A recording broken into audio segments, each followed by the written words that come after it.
friends just made a podcast. Two good friends just made a podcast. Two good friends just made a podcast. It's called Culture Bucket. Two good friends just made a podcast. Two good friends just made a podcast. Two good friends just made a podcast. Culture Bucket, Georgia and Alex. Hi, everyone. Welcome back. Are you hot? I'm hot. Hot with temperature, that is. We're coming to you live from the hottest day ever since the birth of the sun, to bring you the 40th episode of Culture Bucket. We've hit the Happy big 40. 40th. Thank you. Podcasts begin at 40, is what they always say. So we're going to see real growth from this episode onwards. Is that true? Yeah, so you get, but it says it on. Have loads of cards in Tesco that say podcast begin at 40 for Perfect. Okay. people that want to give podcast as a gift for their anniversary episodes and Nice. stuff. It's a big business. Yeah. So top 5. What the hell are we doing? Oh, top 5 non-fiction books today. Slightly outside our usual comfort zone, but it'll be interesting to talk about that. Alex will definitely have a lot to bring to the table. And who is Alex? I hear you screaming because you're confused. You've not listened to us before, and I'm just mentioning names that you've not heard before. What's that about? Alex is my co-host. My name is George. Alex is with me right now. Say hello, Alex. Hi, George. Hi, everyone. Hi. How are you today? I'm great. I'm great. It's not as hot as in England, so that's nice. Because even if I'm Italian, I do not like heat. But yeah, great times. Football came to Rome. Good. Well done. It's And a the good UK match. descended into a nightmare of racism. So thanks for doing that to us. That was really bad. However, It's horrible. a lot of people came forward and fought against that racism. So also looking at the positive of the people, because a lot of stuff happened after England didn't win, and the most horrible humans came out of the gutters, went on Twitter. Pretty Patel. Yeah, and tweeted and did the horrible things, but also a lot of people came forward to protect. And so I think, I think the people that want to protect that need to have the bigger voice, not the racist. Yeah, there's a mural of Marcus Rashford very close to where I live that was defaced and then was turned into a shrine of positivity and anti-racism and equality and hope. And that was a very beautiful thing to see, and it was lovely. And it was good to. It's important to have that conversation and be honest about what's wrong in the world. How are you today, George? I'm just too hot. It's going to be a great episode. Oh, I'm just too hot. But I've got my my deodorant that I bought yesterday in the shop when they had hardly any deodorant left, so I had to go with the classic scent of leather and cookies. Oh my God. So I'm sweating and I smell like leather and cookies. Thank you to Lynx for that. Do you actually smell like cookies? Do you smell sweet? No, I just smell disgusting. Great. Yeah, it's good. Sounds amazing. Yeah, but never mind. So we've done our usual football chat, which is good. Shall we move on to culture catch up? This is culture catch up time. This is where we talk about what we've watched, what we've read, what we've listened to, and probably some other stuff. Culture catch up time. So this week I am starting. I watched an 1889. No. Got it completely wrong. 1889? Was it the film of the train pulling into the station? Yeah. It was a great 10 minutes. Did you run out of the house screaming because you thought you were about to be hit by a train? Yeah. Good. Okay, so I watched a 1989 American teen romantic comedy drama written and directed by Cameron Crowe. I didn't know he did this film. You know Cameron Crowe? Yeah, of almost anything. Almost anything. Almost. I'm so hot, Alex. Almost Famous and Elizabethtown and that one where Emma Stone plays a Hawaiian woman. Yeah, Aloha, We Bought a Zoo, or Jerry Maguire, Vanilla Sky. Hello and goodbye. Yeah, so pretty like big director, and mixed results though on his films. Yeah, not great, but good films. No, some popular. are good. Almost Famous is an absolute banger.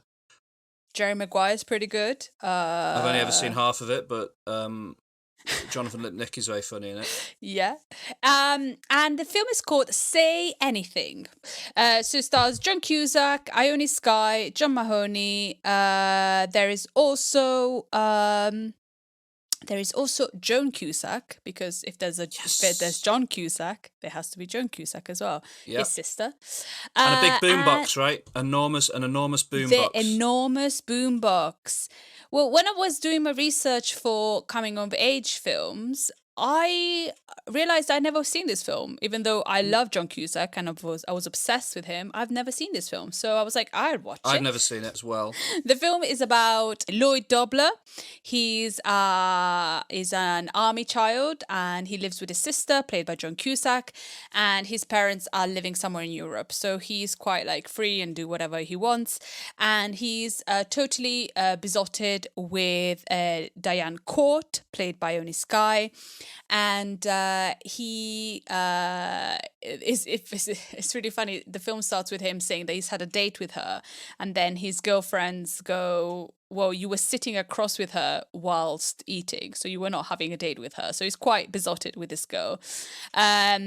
She's the complete opposite of him. She's good at school, but she's not the classic popular girl. She's good at school. Everybody likes her, but nobody really knows her because she concentrated all of her life, all of her school life, on books. A little bit like Booksmart. Lovely stuff. She does the speech as a valedictorian, and he finally asks her out, and her father, played by John Mahoney, James Court, is not very happy about it because, his daughter is great and fantastic, and Lloyd Dobler is a bit of a loser. However, they go to a party, they have a great time, and then they just decide to be friends, but then they fall in love, and then lots of stuff happens. John Mahoney is a bit of a crook. James Court, played by John Mahoney, is a bit of a crook. Diane Court is a bit, she wants to be with Lloyd, but also she doesn't want to abandon her father, who's alone and also is having issues.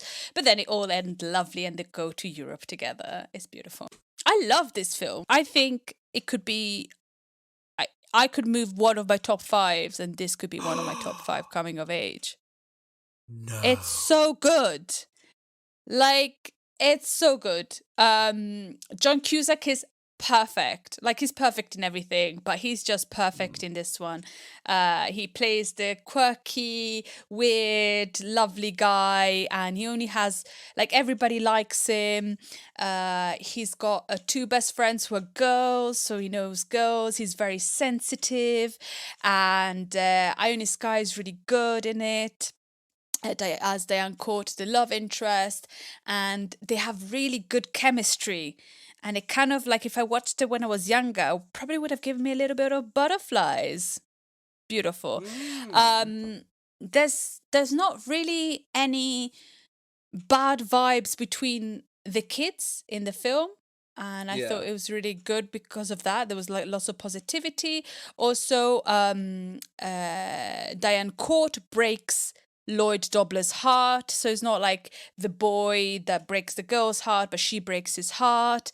It's all very natural and lovely. Then there's the iconic scene of the big boombox. I absolutely loved it. Doesn't Easy A owe a big debt to it as well? Yes, well, this big boombox has been used in so many of the films as like little boombox, as a phone. It's a very it was Oh yeah, in Booksmart, she holds up the phone, doesn't she? As yeah, if it's, yeah. yeah. It's like a cult moment, and when he does it, I was like, oh my god! But no, it's I thought it's a really good film, good coming of age film.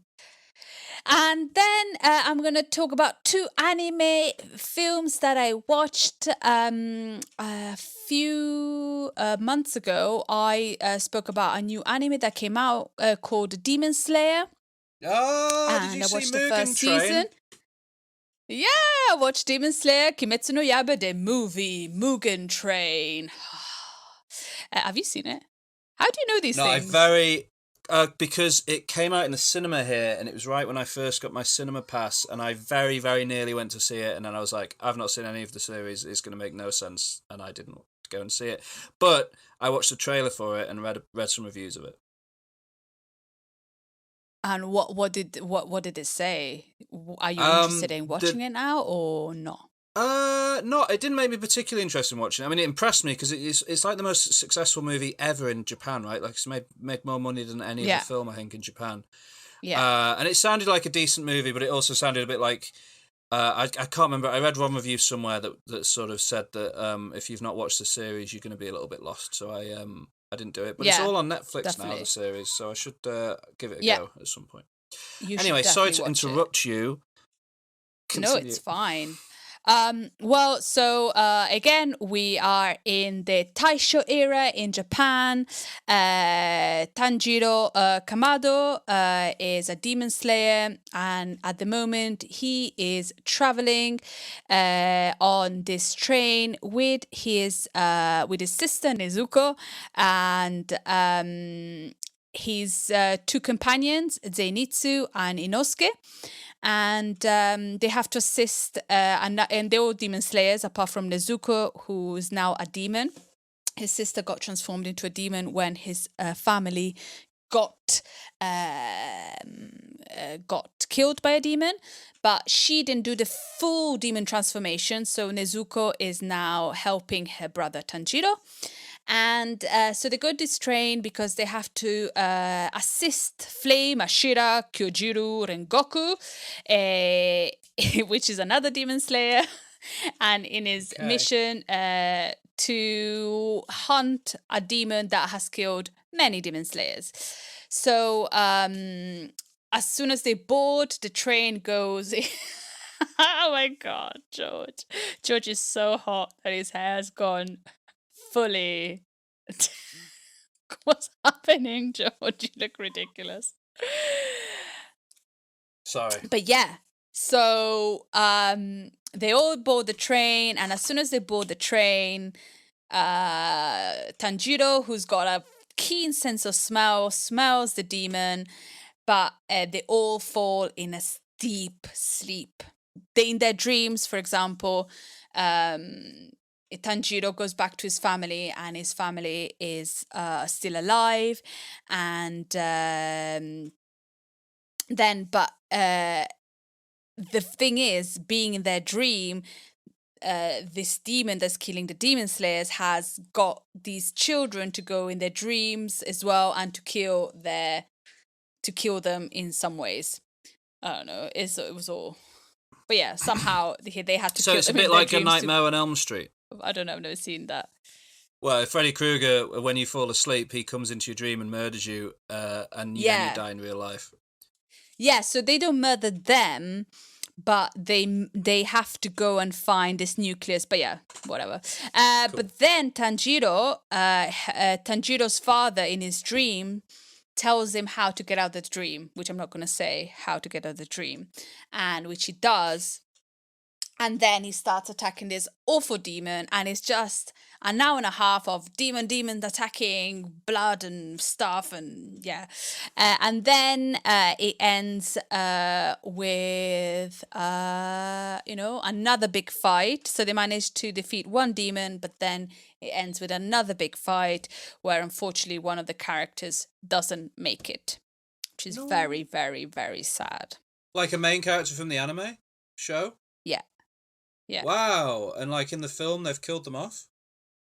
Well, one of them has not made it. So we have the main characters the main characters are Tanjiro, Nezuko, Zenitsu, and Inosuke.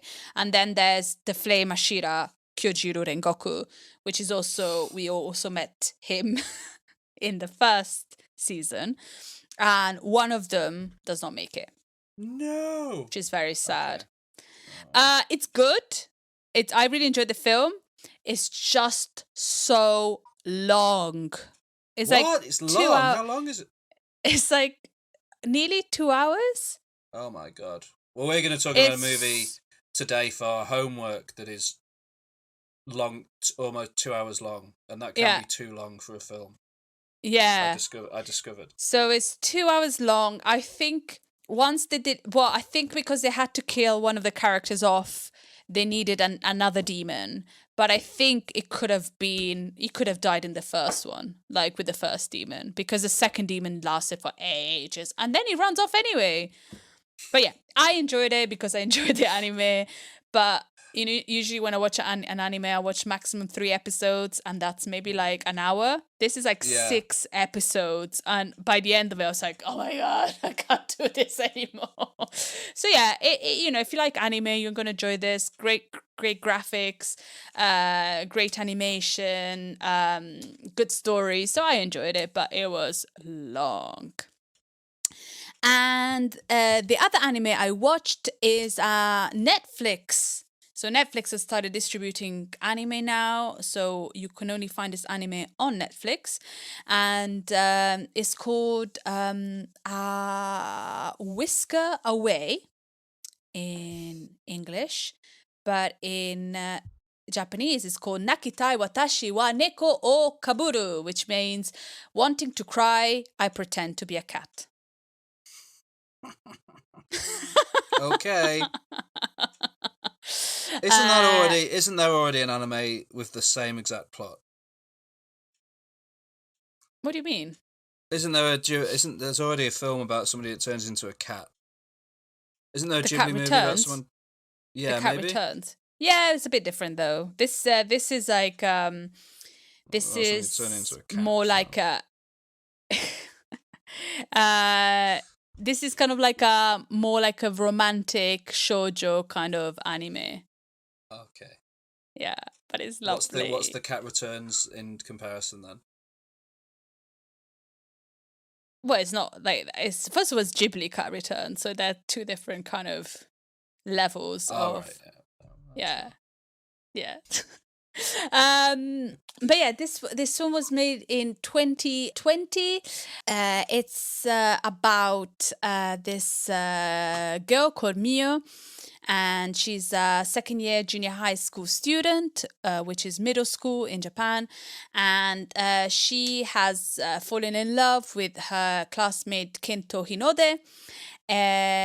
She's very strange. She comes from a broken home, which is not. It's interesting broken home. Like she lives with her father and her stepmother because her mother abandoned her. So she's kind of like she's peculiar, but there are reasons for her peculiarity.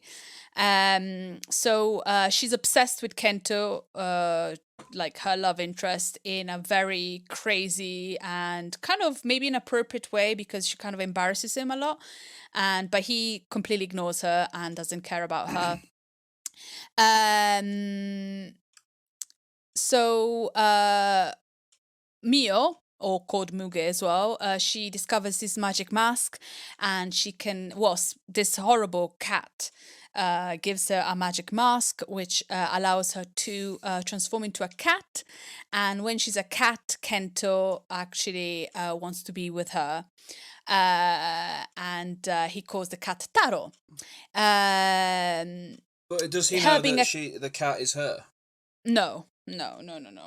So the problem is, the more she gets closer to him as a cat, but then she gets closer to him as a human as well.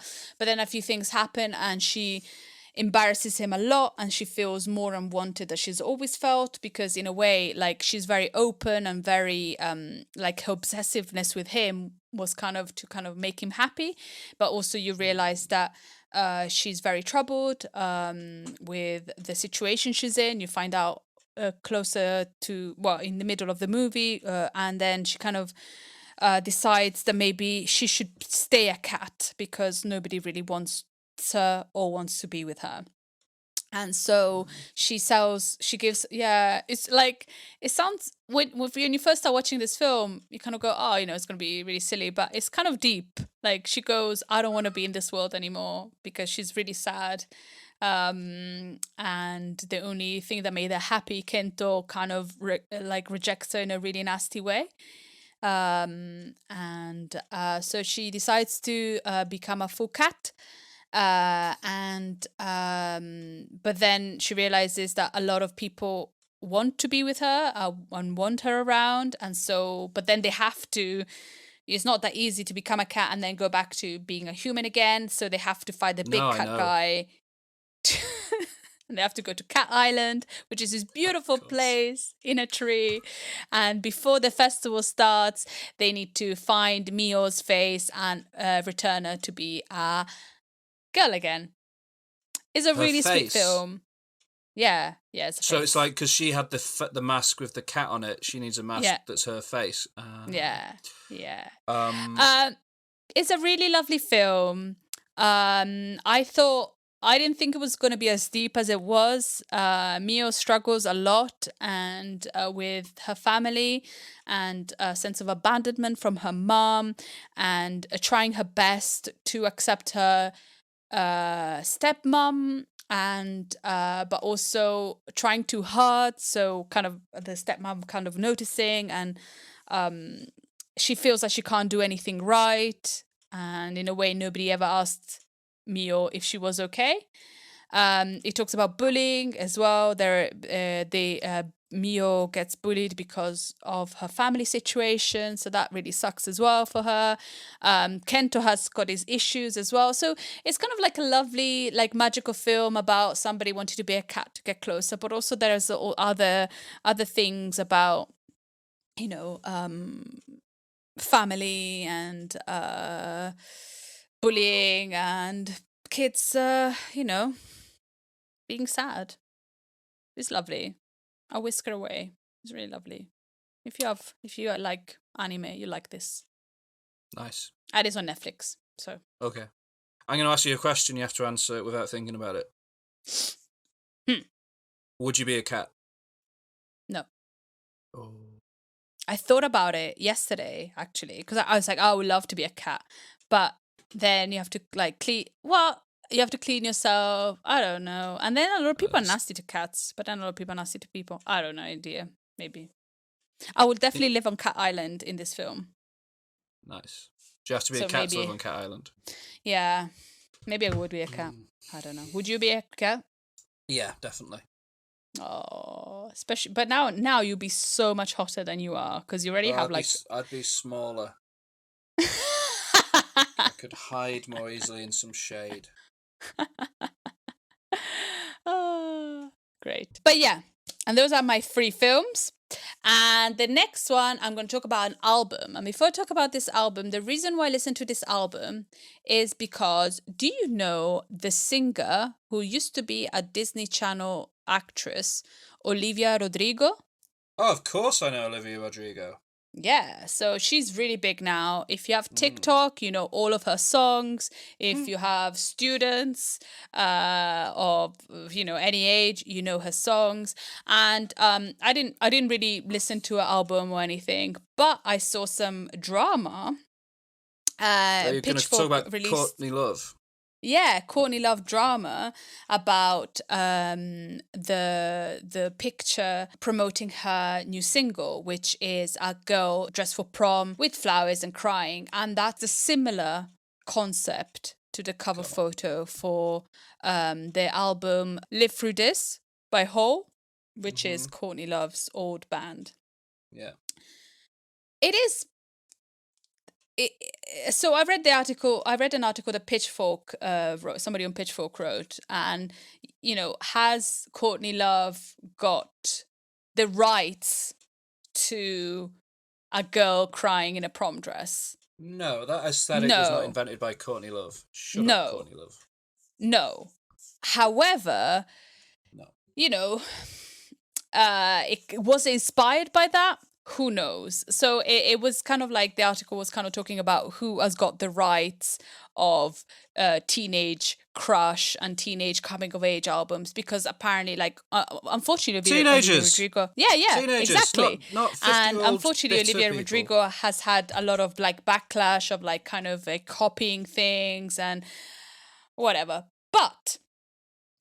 Since I've listened to lots of Olivia Rodrigo on TikTok on other platforms, this Pitchfork article also mentioned another band that they say that Olivia Rodrigo stole from. So I decided to listen to them instead of Olivia Rodrigo, just to see, if a smaller indie band I could like them. And this band is called Pom Pom Squad.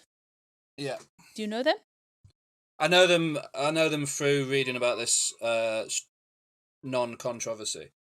Yeah, but it's good. It's good. I enjoyed this non-controversy because I discovered Pom Pom Squad, and But haven't they also accused her of stealing their stuff? no, it wasn't Pom Pom Squad that accused Olivia Rodrigo. It was like a comment thread that Fans and accused stuff. them. Yeah, fans that accused her of stealing Pom Pom Squad visual aesthetic, which is kind of, of like teenager going through some things. But They didn't invent that though. Exactly. So that's what, in a way, the only time I've been I liked Pitchfork was today when I was reading this article and going, yeah, who's, it's just like who invented teenage aesthetic and who's got the rights to it. Brian De Palma. Stephen Yes. King invented it. Exactly. So I'm glad that this happened because, I know Olivia Rodrigo. I've listened to her in many things, and I started listening to Pom Pom Squad, which are an indie rock grunge band from Brooklyn, New York. And frontwoman is Mia Berin. And it started just with her, and then it evolved in a 4-piece band consisting of Mia Berin, Marielle Feigman, and drummer Shelby Keller, and guitarist Alex Mercury. So I listened to their album Death of a Cheerleader, and I thought it was really great. A lot of songs reminded me of like Hole a little bit. Somebody wrote Riot Girl Grunge, and I thought that was a really good. It's like a delicate. Well, Riot Girl is like a genre, isn't it? Is it? Yeah, like Bikini Kill. It's a type of music that I really don't know very much about, but I think Riot Girl is a sort of descriptor, a label already for music. Great. So I like that because I think it completely describes this album, and I really, really enjoyed it, and I think I would say that you might enjoy listening to them. Yeah, I probably would. Yeah. I might join the 141,000 monthly listeners they already have and give them a go. How many? They've got 141,000 monthly listeners. Wow. Nothing compared to Olivia Rodrigo, but certainly enough to not be considered an indie group. I'd say. Yeah, they're great. And their EP before this was really good too. Do you need a break, George? Because you No, look no, no, no, no, I'm hot. fine. What are you doing? I'm just not sitting him in the chair for a bit. Okay, fine. Yeah, so Pom Pom Squad, I liked it. They were good. I think, if you can, why put girls against each other? Empower all women. Goodness Absolutely. gracious. Like, think about it. Like, Courtney Love, think about somebody uses some kind of aesthetics that you used 30 years ago. Why are you not proud of that? Yeah. They all seem like, I like Olivia Rodrigo's music from what I've heard of it, especially Yeah. Good for You is a great song, and is a Yeah. massive throwback to Avril Lavigne, and Britney. Like the music video is filmed in a high school, and it's got such strong Yeah. like Britney Spears vibes and stuff. And Yeah. you don't see them coming out and going, "Oh, this 19-year-old girl has stolen our style." Mm. Leave her be. Leave her alone. Let her do her thing. Yeah, She's exactly. successful. People just always want to have a go at people who are successful. Get on my Yeah, nerves. of course. Of course, because, why? They're successful. That's not good. We don't want people because to... people like them. Like, it's Yeah. like, they're an they've been, she used to be a Disney Channel singer. She's an industry plant. It's like Disney haven't brought 60 million people paid 60 million people to listen to her on Spotify. Like, if people didn't like what she did, they wouldn't listen to it. Exactly. Yeah. Anyway, Mop Squad sound great. Pom Pom Squad. Pom Pom Squad sound Yeah. really good. Yeah, good. But also, what was that other band that had a real? Oh, there was another band that had like a kind of rebellious cheerleadery look. I think I can't remember their name. Sleigh Bells. Sleigh Bells. I seem to remember them having that. Like that's such a. It's just an aesthetic that people use. So shut up, corny love. Brilliant. But yeah, that's it. I'm going to talk about one video game and 4 films. Great. So video game. I played a video game. I started and finished a video game this week. It was about 5 hours long, and I played it on the recommendation of our friend of the pod and previous guest Dan. Who messaged me and asked me if I'd played this game, and I'd never heard of it. It was released in December 2020 for the PC and Xbox, and came out in May of this year for the PlayStation 4 and PlayStation 5, which is where I played it. It is developed by a developer called Out of the Blue, and I think it might be their first game, and it's called Call of the Sea. Oh. And it is a first-person narrative puzzle game, and it's set in the 1930s, and you play as a woman called Nora, who has travelled to the Southern Pacific to try and track down her husband Harry. Nora has an illness, a disease, which is slowly killing her, and it manifests by these big black splodges all over her skin on her hands. And Harry has gone off in search of a cure, and she has received from him a mysterious package containing a letter and a strange stone knife, and I think a map coordinate, and she's kind of followed him to try and find him. So you spend the game almost retracing Harry's steps. You start by setting foot on this island, this mysterious island in the Southern Pacific that you've tracked down based on his letter to you. And you kind of work your way from the beach into the centre of the island, solving puzzles and learning about what happened to Harry and his expedition on the way. It is... I think the first thing to say about this game is it's a massive love letter to your friend and mine, Alex, H.P. Lovecraft. Oh, my best friend. So it trades in a lot of cosmic horror tropes, hence being called Call of the Sea, which is your first sign, because you've got obviously Call of Cthulhu. But the game itself, the story in the game itself doesn't take inspiration really from Call of Cthulhu. It's more of a mixture of the Shadow over Innsmouth is in there quite a bit. Mountain of Madness is in there, if you think about the kind of expedition that's have gone missing and what happened to them. and Day Gone as well is probably a bit of a touch point. Those three stories, and they nail the style, they nail the dialogue perfectly. The sort of the way Nora speaks, the way she describes her environments, often sounds very, very similar to the way Lovecraft would have his characters speak and describe the non-Euclidean geometry that they've encountered and stuff like this. And she slowly kind of not loses her mind, but certainly like has a kind of awakening during the course of the game, which is very similar to the sort of experiences a lot of his characters have. And that's brilliant. That's all really, really good. It uses the things that I like about Lovecraft stories, and leaves behind the things that should be left behind, which is how you should do a kind of homage to Lovecraft in 2021.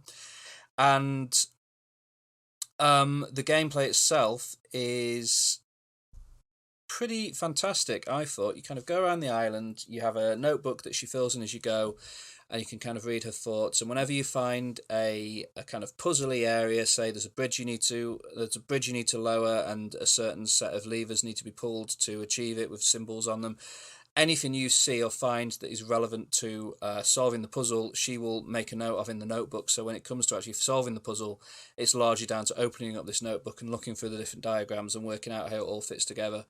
And for me, the level of the puzzles was exactly right. I never once, other than one occasion when a puzzle didn't seem to work exactly how it should, and I had the solution but it wasn't working, and I had to double check online. I never once had to really look anything up. I never solved anything immediately either, though. Like, it really kind of was that fantastic balance and design of showing you a puzzle, making you think about it a little bit, leaving you a little bit confused, and then allowing you to experiment and try out some stuff, and then seeing it work and come together and solving it. And they sort of nail that all the way through, which is kind of incredible. Very few puzzle games are able to sort of consistently present engaging and interesting problems to the player, particularly ones that are also trying to balance a narrative story. Like Portal 2 is probably the only other one I can think of that succeeds with that. And yeah, you go through it. It takes about 5 hours. The plot's really good, and when you finish at the end, there's like a little choice that you can make about exactly what happens. And yeah, it nails the tone, and it's great. I thought it was brilliant. I would recommend it to anyone who is interested in gaming, puzzles, or Lovecraft. So yeah, that's The Call of the Sea. Yeah, thank you. And then I'm going to talk about some films. First of all, I watched, Alex, the 2020 film Freaky. Freaky? Freaky. Like freaky. Freaky. Freaky. Yeah. Freaky. It's a movie directed by Christopher Landon, and also written in part by Christopher Landon, who previously directed the films Happy Death Day and Happy Death Day to You. Have I ever talked to you about those movies, or do you know about those films at all?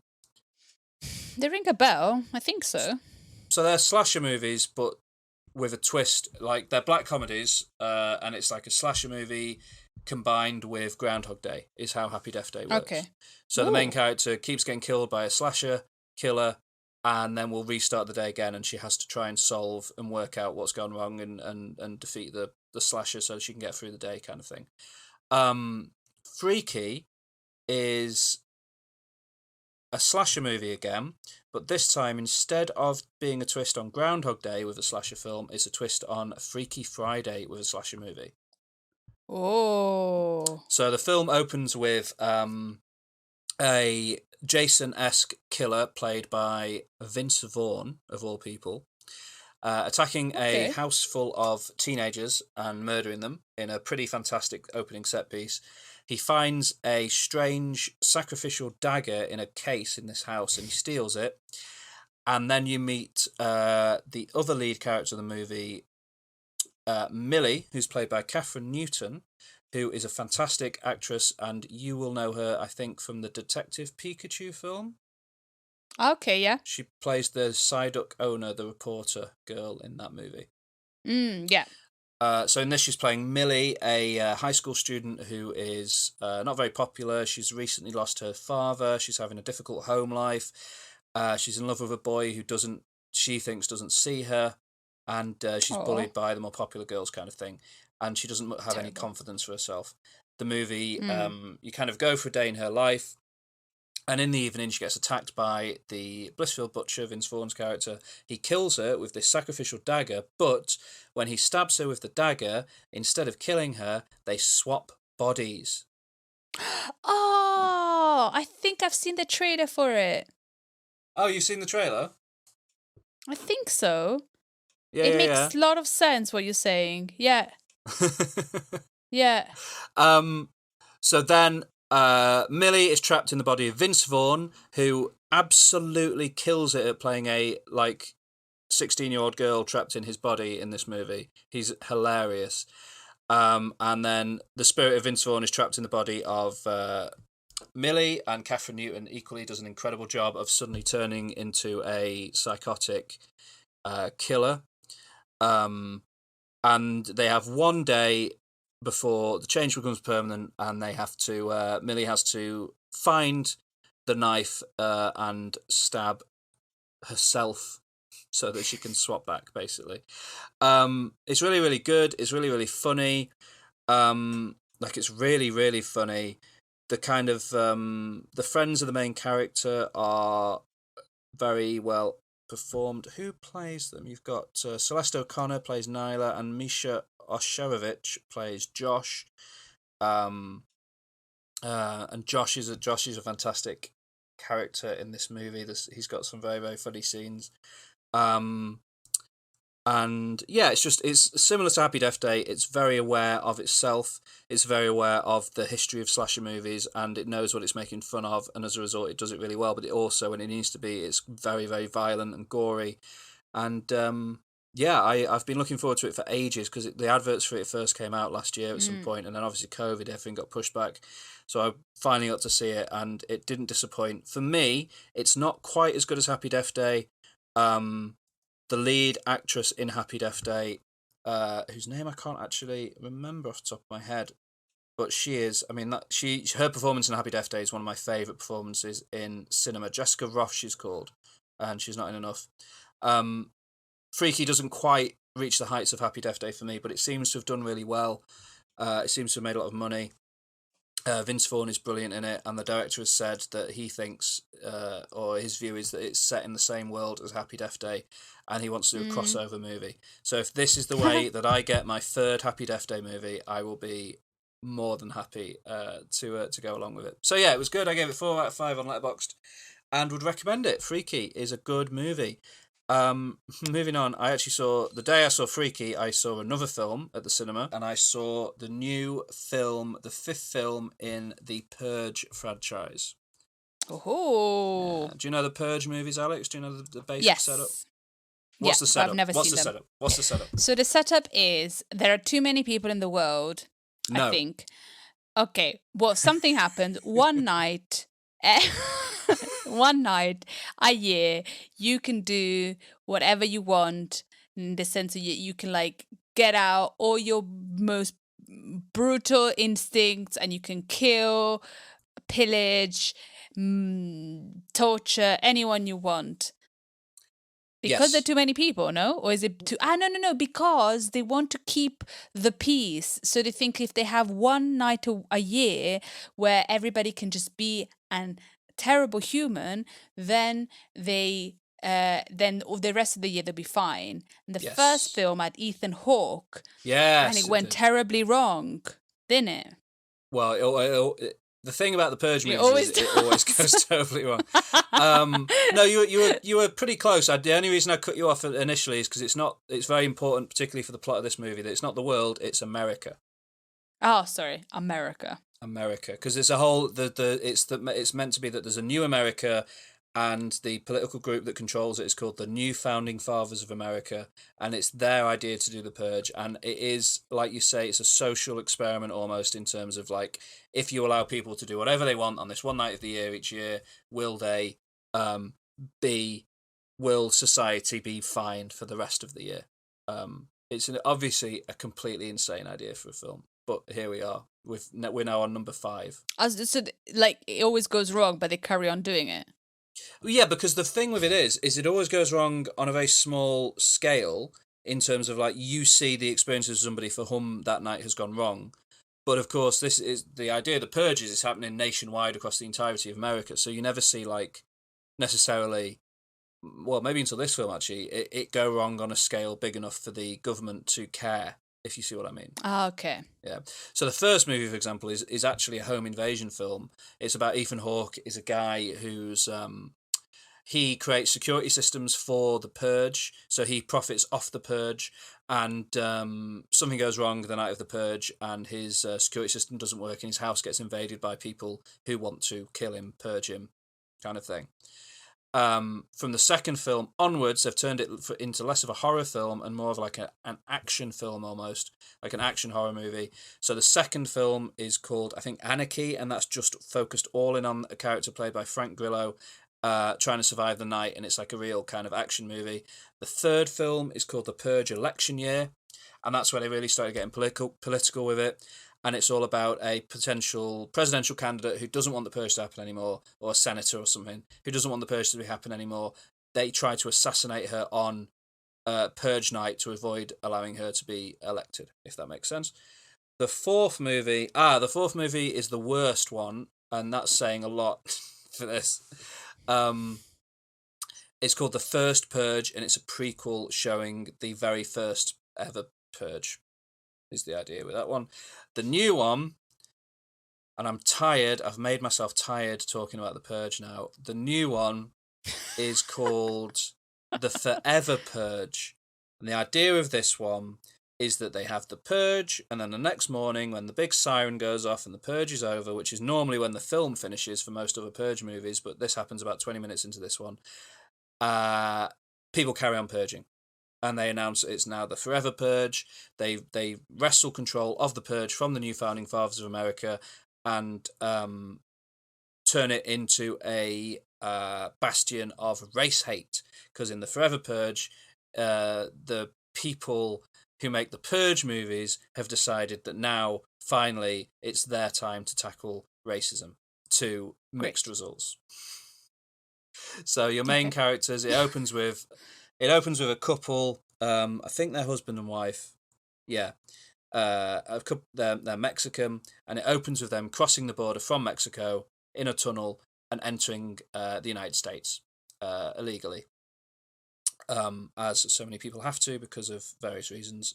I'm not making a judgment. I said that then as if I was like, illegally. How dare they? No, that's not what I meant. You're terrible, but anyway, George. Yeah, I'm an awful person. I'm so in favour of the Forever Purge. That's not true. Please don't think that. So it cuts to like 10 months later, I think. It's the night of the Purge. They are now, one of them's working in a restaurant. The wife is working in a restaurant. And she's all like, let's integrate into America, speak English all the time. Even when it's just the two of us at home, you've got to speak English. You've got to like integrate yourself into America, and America's great. Da da da da. He's very much, I don't like America. I'm living here because I have to, and I want to speak Spanish. And he works as a rancher on a farm owned by rich white people, and the film sort of opens with him. There's a guy who looks like, if you can't afford Bradley Cooper, maybe you get a big Argos catalogue full of photographs of people who look like a bit like Bradley Cooper, and as you turn each page, the prices for them go down slightly, and if you went all the way to the very back of that book, you would find a photograph of this strange man. He's the son of the man who owns the ranch, and he's trying to tame a horse, and because he's a racist white guy, the horse doesn't like him and kicks him in the chest. And then our main character turns up and tames the horse very easily because he's a nice person, and the horse listens to him. And then obviously we discover that the white guy hates the Mexican guy for taming the horse when he couldn't tame the horse, and he talks about not wanting his children to speak Spanish in the house, and he's just a horrible piece of work. The Purge night happens. The Mexican couple survive by paying. They get given like Purge protection bonus where they can pay to have by their employers so that they can afford to pay to stay somewhere safe the night of the purge and not get killed. So they stay in this school that's all protected by the military, basically, or by like a private military. And they see this big convoy come past with this mouthpiece loudspeaker going, "Oh, the purge! We're gonna finally use the purge to get rid of all the foreigners and make America great again," a kind of effectively thing. And then it goes. So the next morning, the purge is ended. She goes to work, but she gets attacked, and in defending herself from these mad people in bunny rabbit masks, she gets arrested by the police. And then the husband goes to work and discovers that crazy purge people who are deciding to continue the purge have arrived at the ranch and start murdering the owners of the ranch in a sort of 1% thing of like, you're rich and we have to live our lives poor and scared all the time, and now you're going to know what it's like to be poor and scared all the time for 30 seconds until I shoot you in the head. So the main dude who owns the ranch gets killed, but his racist son survives, and who else survives? Like, his racist son survives, his daughter survives, and the racist son's pregnant wife survives, and they team up with the Mexican husband and another character who is Mexican, and they go and they find the wife, they rescue her, and then the main thrust of the movie is that they, in a twist that the writers must have all just like clapped each other on the back and then gone home early that day when they thought of this idea. They must have been so pleased with themselves.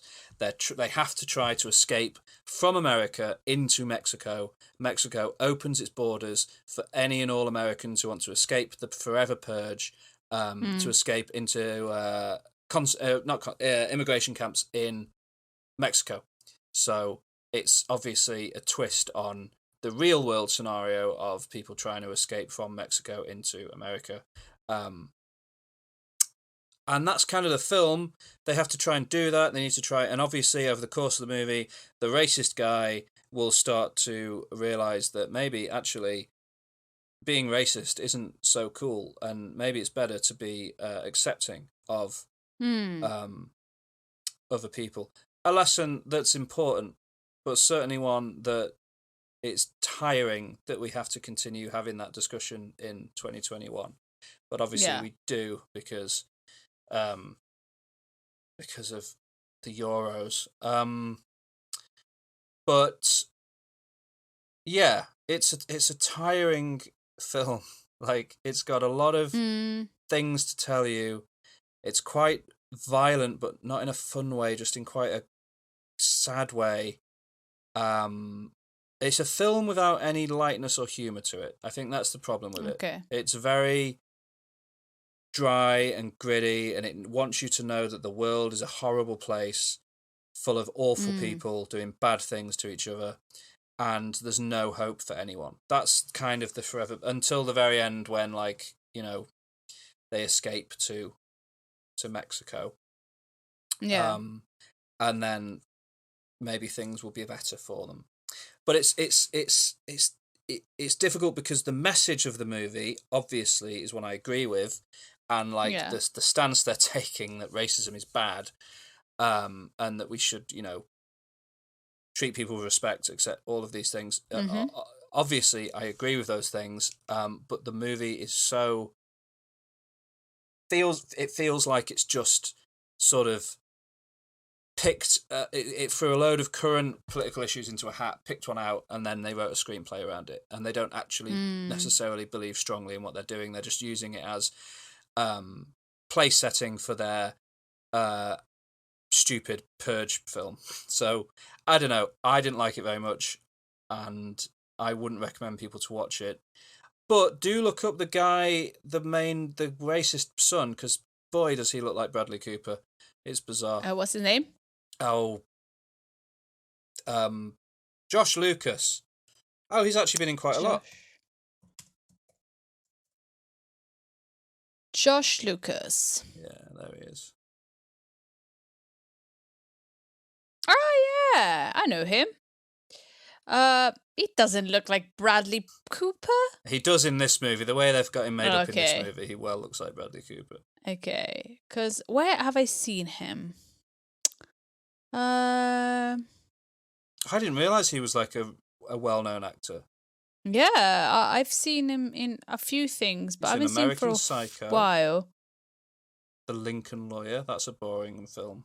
Ah, you know where I've seen him? Red Dog Sure. is the Australian film about a dog that goes on a bus or trunk driver. I don't know. Great. Is Cool. he Australian? No, No, he's American. He was born in Arkansas. Anyway, that's the Forever Purge. Don't recommend it.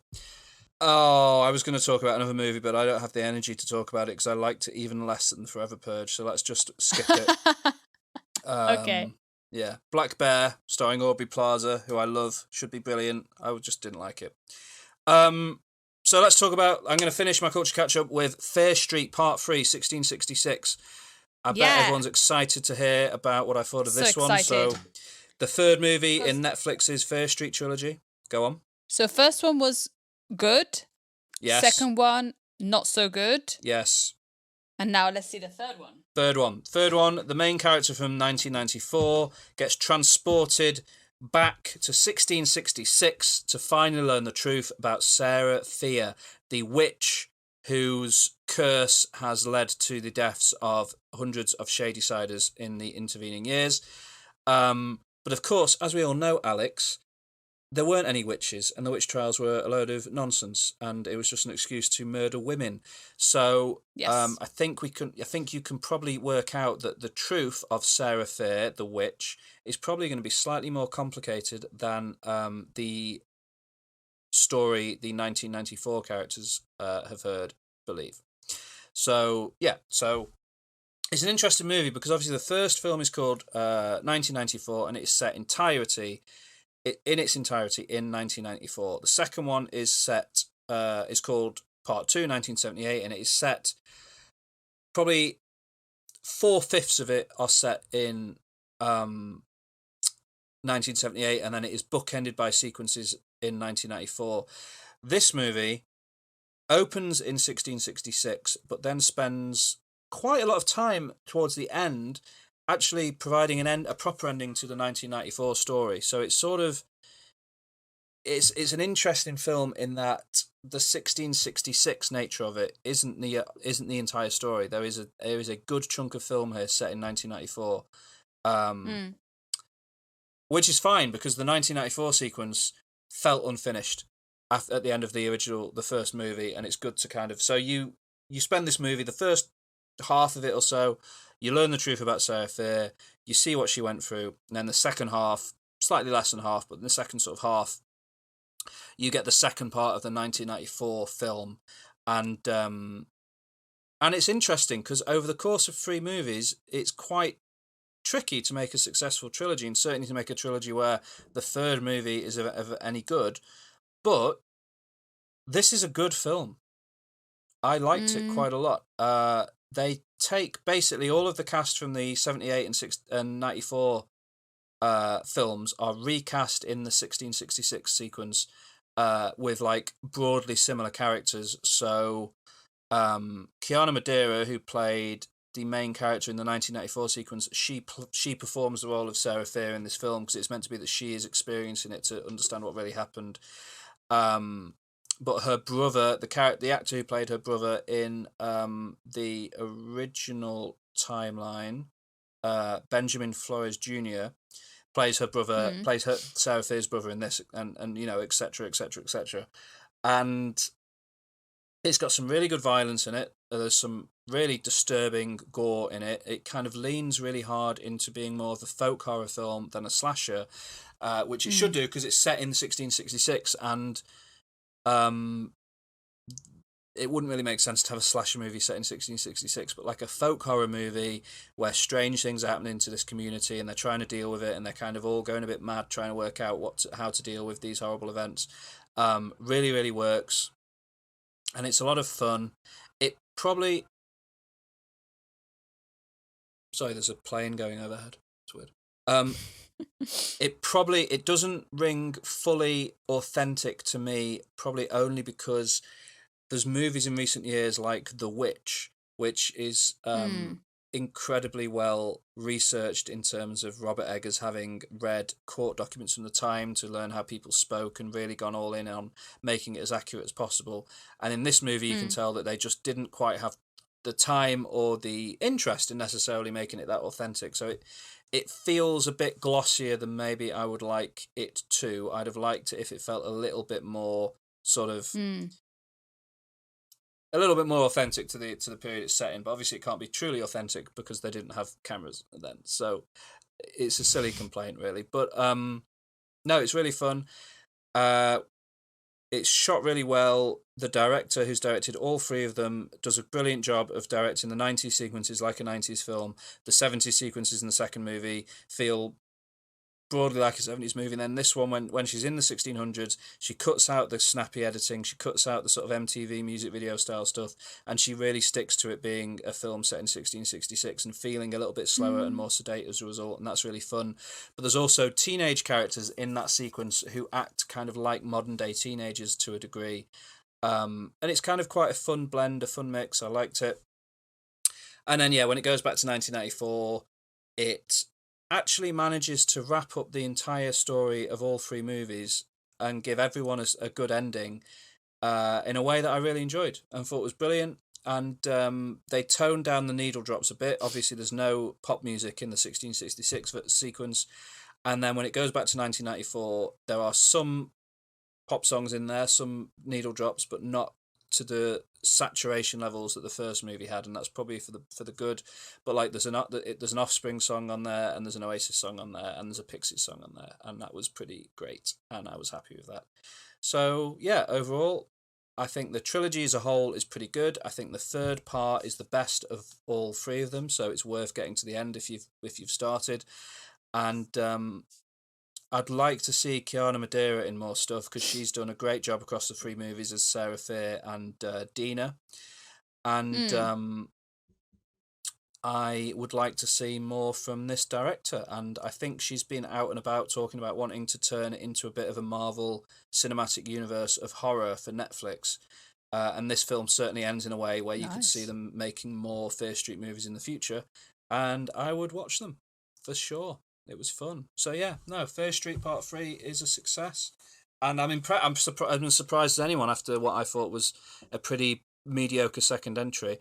And there are twists in this film that will probably make that second film better and more entertaining on a rewatch. So yeah, it's cool. Yeah, all for the so you for could the do better. like a marathon and like watch all three. Yeah, I mean, it'd be really cool if a cinema chain in the UK wanted to do a marathon showing of all three in a row. That would be great. I'd love to see these on a big screen. That's the only downside to when Netflix manage to make a good movie, because often they'll make movies and they're not very good. But when they come out with something that's really, really good, it just sometimes you're like, God, I wish I could have seen that on a big screen, especially when it's an action movie. Yeah, it's just not meant to be though, and no movie studio that makes traditional films for the cinema would have made a movie trilogy all at once and release them over the course of 3 weeks. That's the kind of thing that only Netflix can really pull off nowadays, or similar streaming services. So, there we go. That's pretty good. It's pretty cool. Pretty cool. You should, if you ever feel like it, you should check them out and let me know what you think of them. Because they're glossier and more easy to watch than the Friday the 13th movie I made you watch. Okay.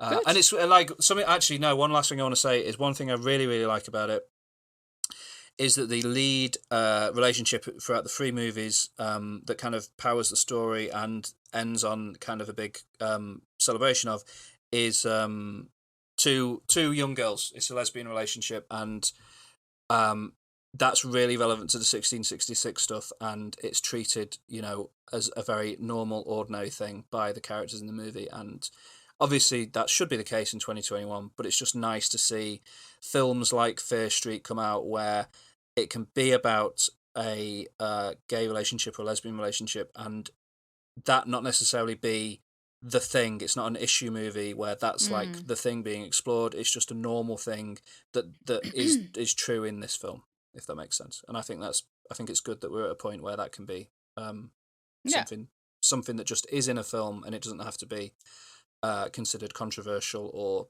dangerous in any way. Sounds good. Yeah. That's my culture catch up. I love it. Thank you for loving it. Do you want to do homework or MyTube? Is it MyTube first, isn't it? Yeah, sure.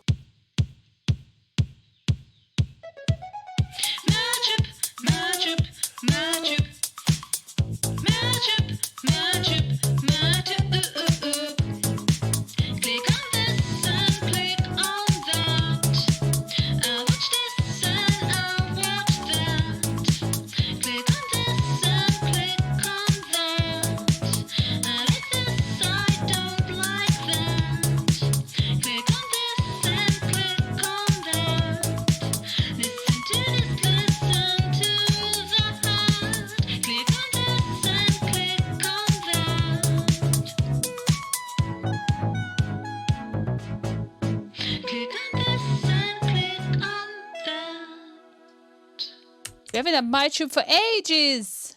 I know. So let's do another one.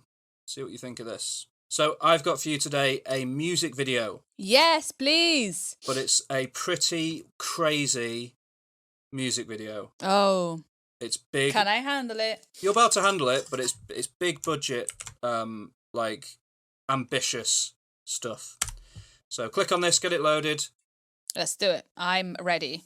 Okay, so I'm going to start. So the video is Iron Maiden, Yes. the writing on the wall. Yes. Wow, it's a long video. Yeah, well, we won't have to watch the full video because the song ends and then there's like credits and stuff. But it's the first new music from Iron Maiden since their incredible 2015 album Book of Souls. So it's been a long time coming. They teased it with mysterious posters and t-shirts and stuff, and it's finally here. And the video is epic, and you'll see. So you ready to press play? Yeah. Okay, 3, 2, 1, play.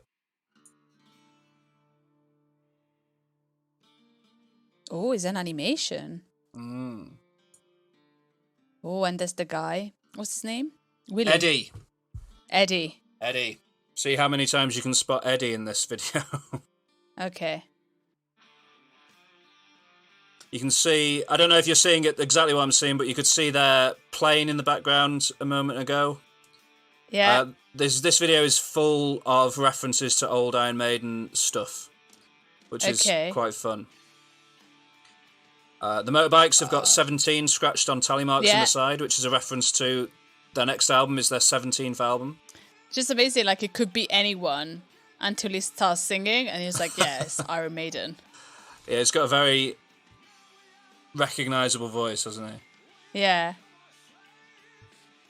Like he's struggling to sing, but a fantastic sound is coming out of it. You know? Absolutely. Yeah, that's a good description of his voice. Did you see that sort of castle thing there? Yeah, so I'm at the castle now. So what's happening at the castle? Well, at the Download pilot a few weeks ago, where they did like a miniature version of the Download Festival in the UK, where it was like a test to see if they could do events again. There was posters all up over the site that said Belshazzar's Feast on them with a picture of that castle, but no reference to Iron Maiden. So that was like the first, but people eventually worked out that it might have something to do with Iron Maiden because of various sort of things that happened. Oh, because Bruce Dickinson, the singer, was on the news being interviewed about something, and he was wearing a T-shirt with the same poster on it, and people were like, oh, that's what that was. So they did a lot of cool little kind of hints and suggestions and stuff at this in the weeks, which is quite, I don't know, it's quite cool for a band that have been going so long to still be able to drum up interest and stuff in a bit of a viral, I suppose you might say, way. And I think the animation style really reminds me of Akira. Yeah, a little bit. Yeah, definitely. It reminds me a little bit of like 1980s anime. Yeah. A bit like He-Man. Oh, yeah. There's a new He-Man cartoon starting on Netflix this month. Oh, wow. Yeah. Kevin It's Smith all has coming made back. it. Has he? Yeah. Wow. Now bringing in some Oh. CGI. Oh, it's becoming a samurai. Yep. That's some really nice CGI, actually. This is more impressive than I thought it would be. Yeah, the production value is pretty crazy, I think. These horsemen here on these motorbikes, they're each designed to look like a different Eddie from a different album cover. But yeah, so they're kind of backing him up, but then the new Eddie is, the samurai one is obviously going to be the one for this album, I think, this new album they're doing. Yeah. And it looks amazing, the new Eddie. Like Samurai Eddie. I actually quite like the song as well. Oh, I think I've listened to this song about 10 times over the past couple of days. I think it's brilliant. It's amazing they can still like create an amazing song after so long. How long have they been going? 30 years? 40 years? 100? 40 yeah, years? a long time. A long time.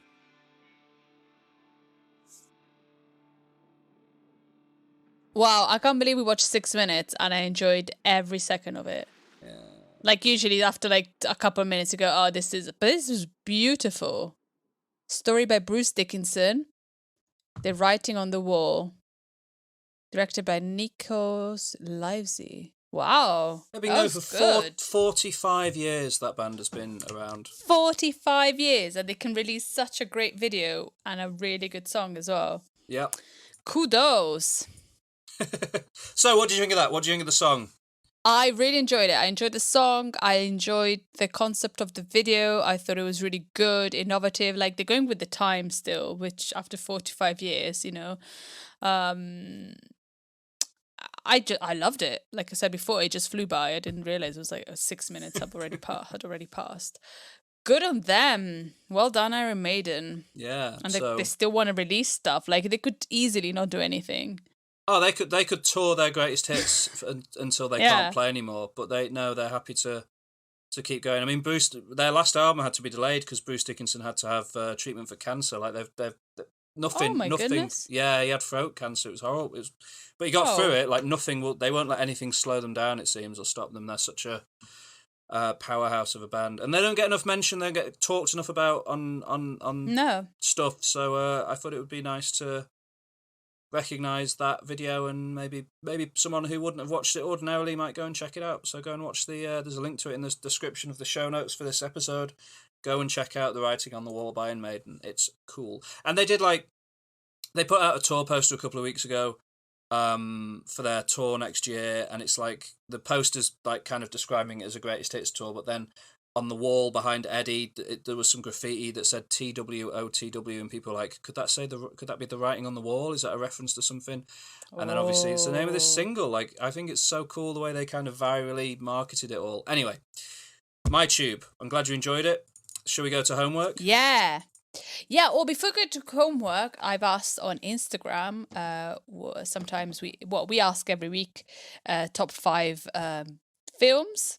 Oh, yeah. Yeah, and I've got one entry for coming of age films and one entry for Tarantino. Oh, brilliant. Okay. Okay, so the entry for coming of age film is from Sam in Singapore, and the film is called Y tu mamá también, which is a film directed by Alfonso Cuarón.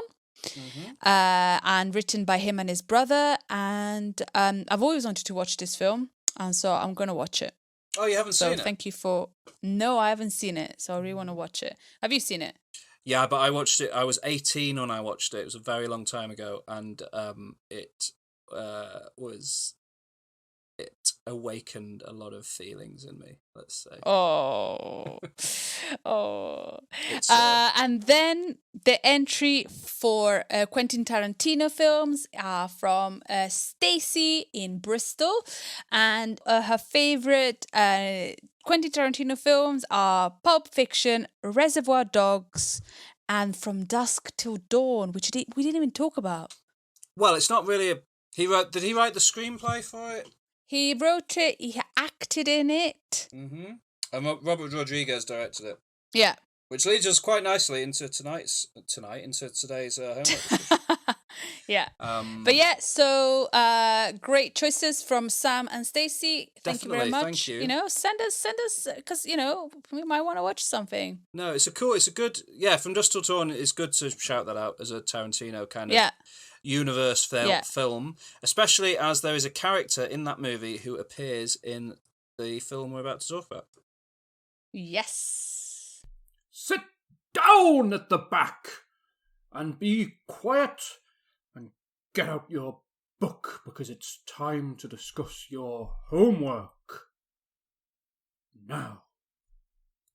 So, for homework, we had to both watch a film that we hadn't watched for a long time, which a Tarantino film that we haven't watched for a long time, which is 2007 slasher film Death Proof. Yes. Do you know the kind of, before we talk about the film itself, do you know about the kind of behind the scenes drama and kind of reason for this film being? Was it to do with something with Planet Terror? Yes.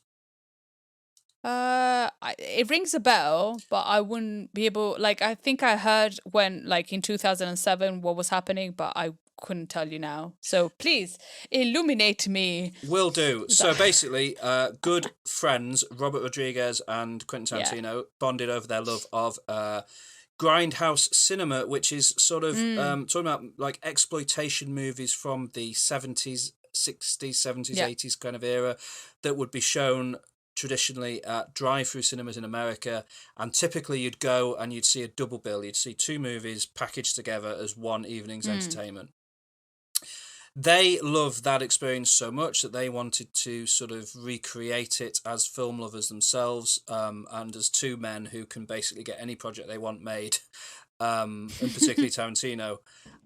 They decided to do this Grindhouse project. So it's called Grindhouse Presents Death Proof and Planet Terror, I think. And the idea was that you'd go to the cinema, you'd buy a movie ticket, and you'd see both these films. And in between the two films, you would see fake trailers for other Grindhouse style movies that didn't actually exist.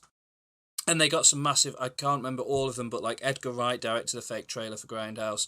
Eli Roth, the director of Hostel, directed a fake trailer for it, and Eli Roth appears in Death Proof.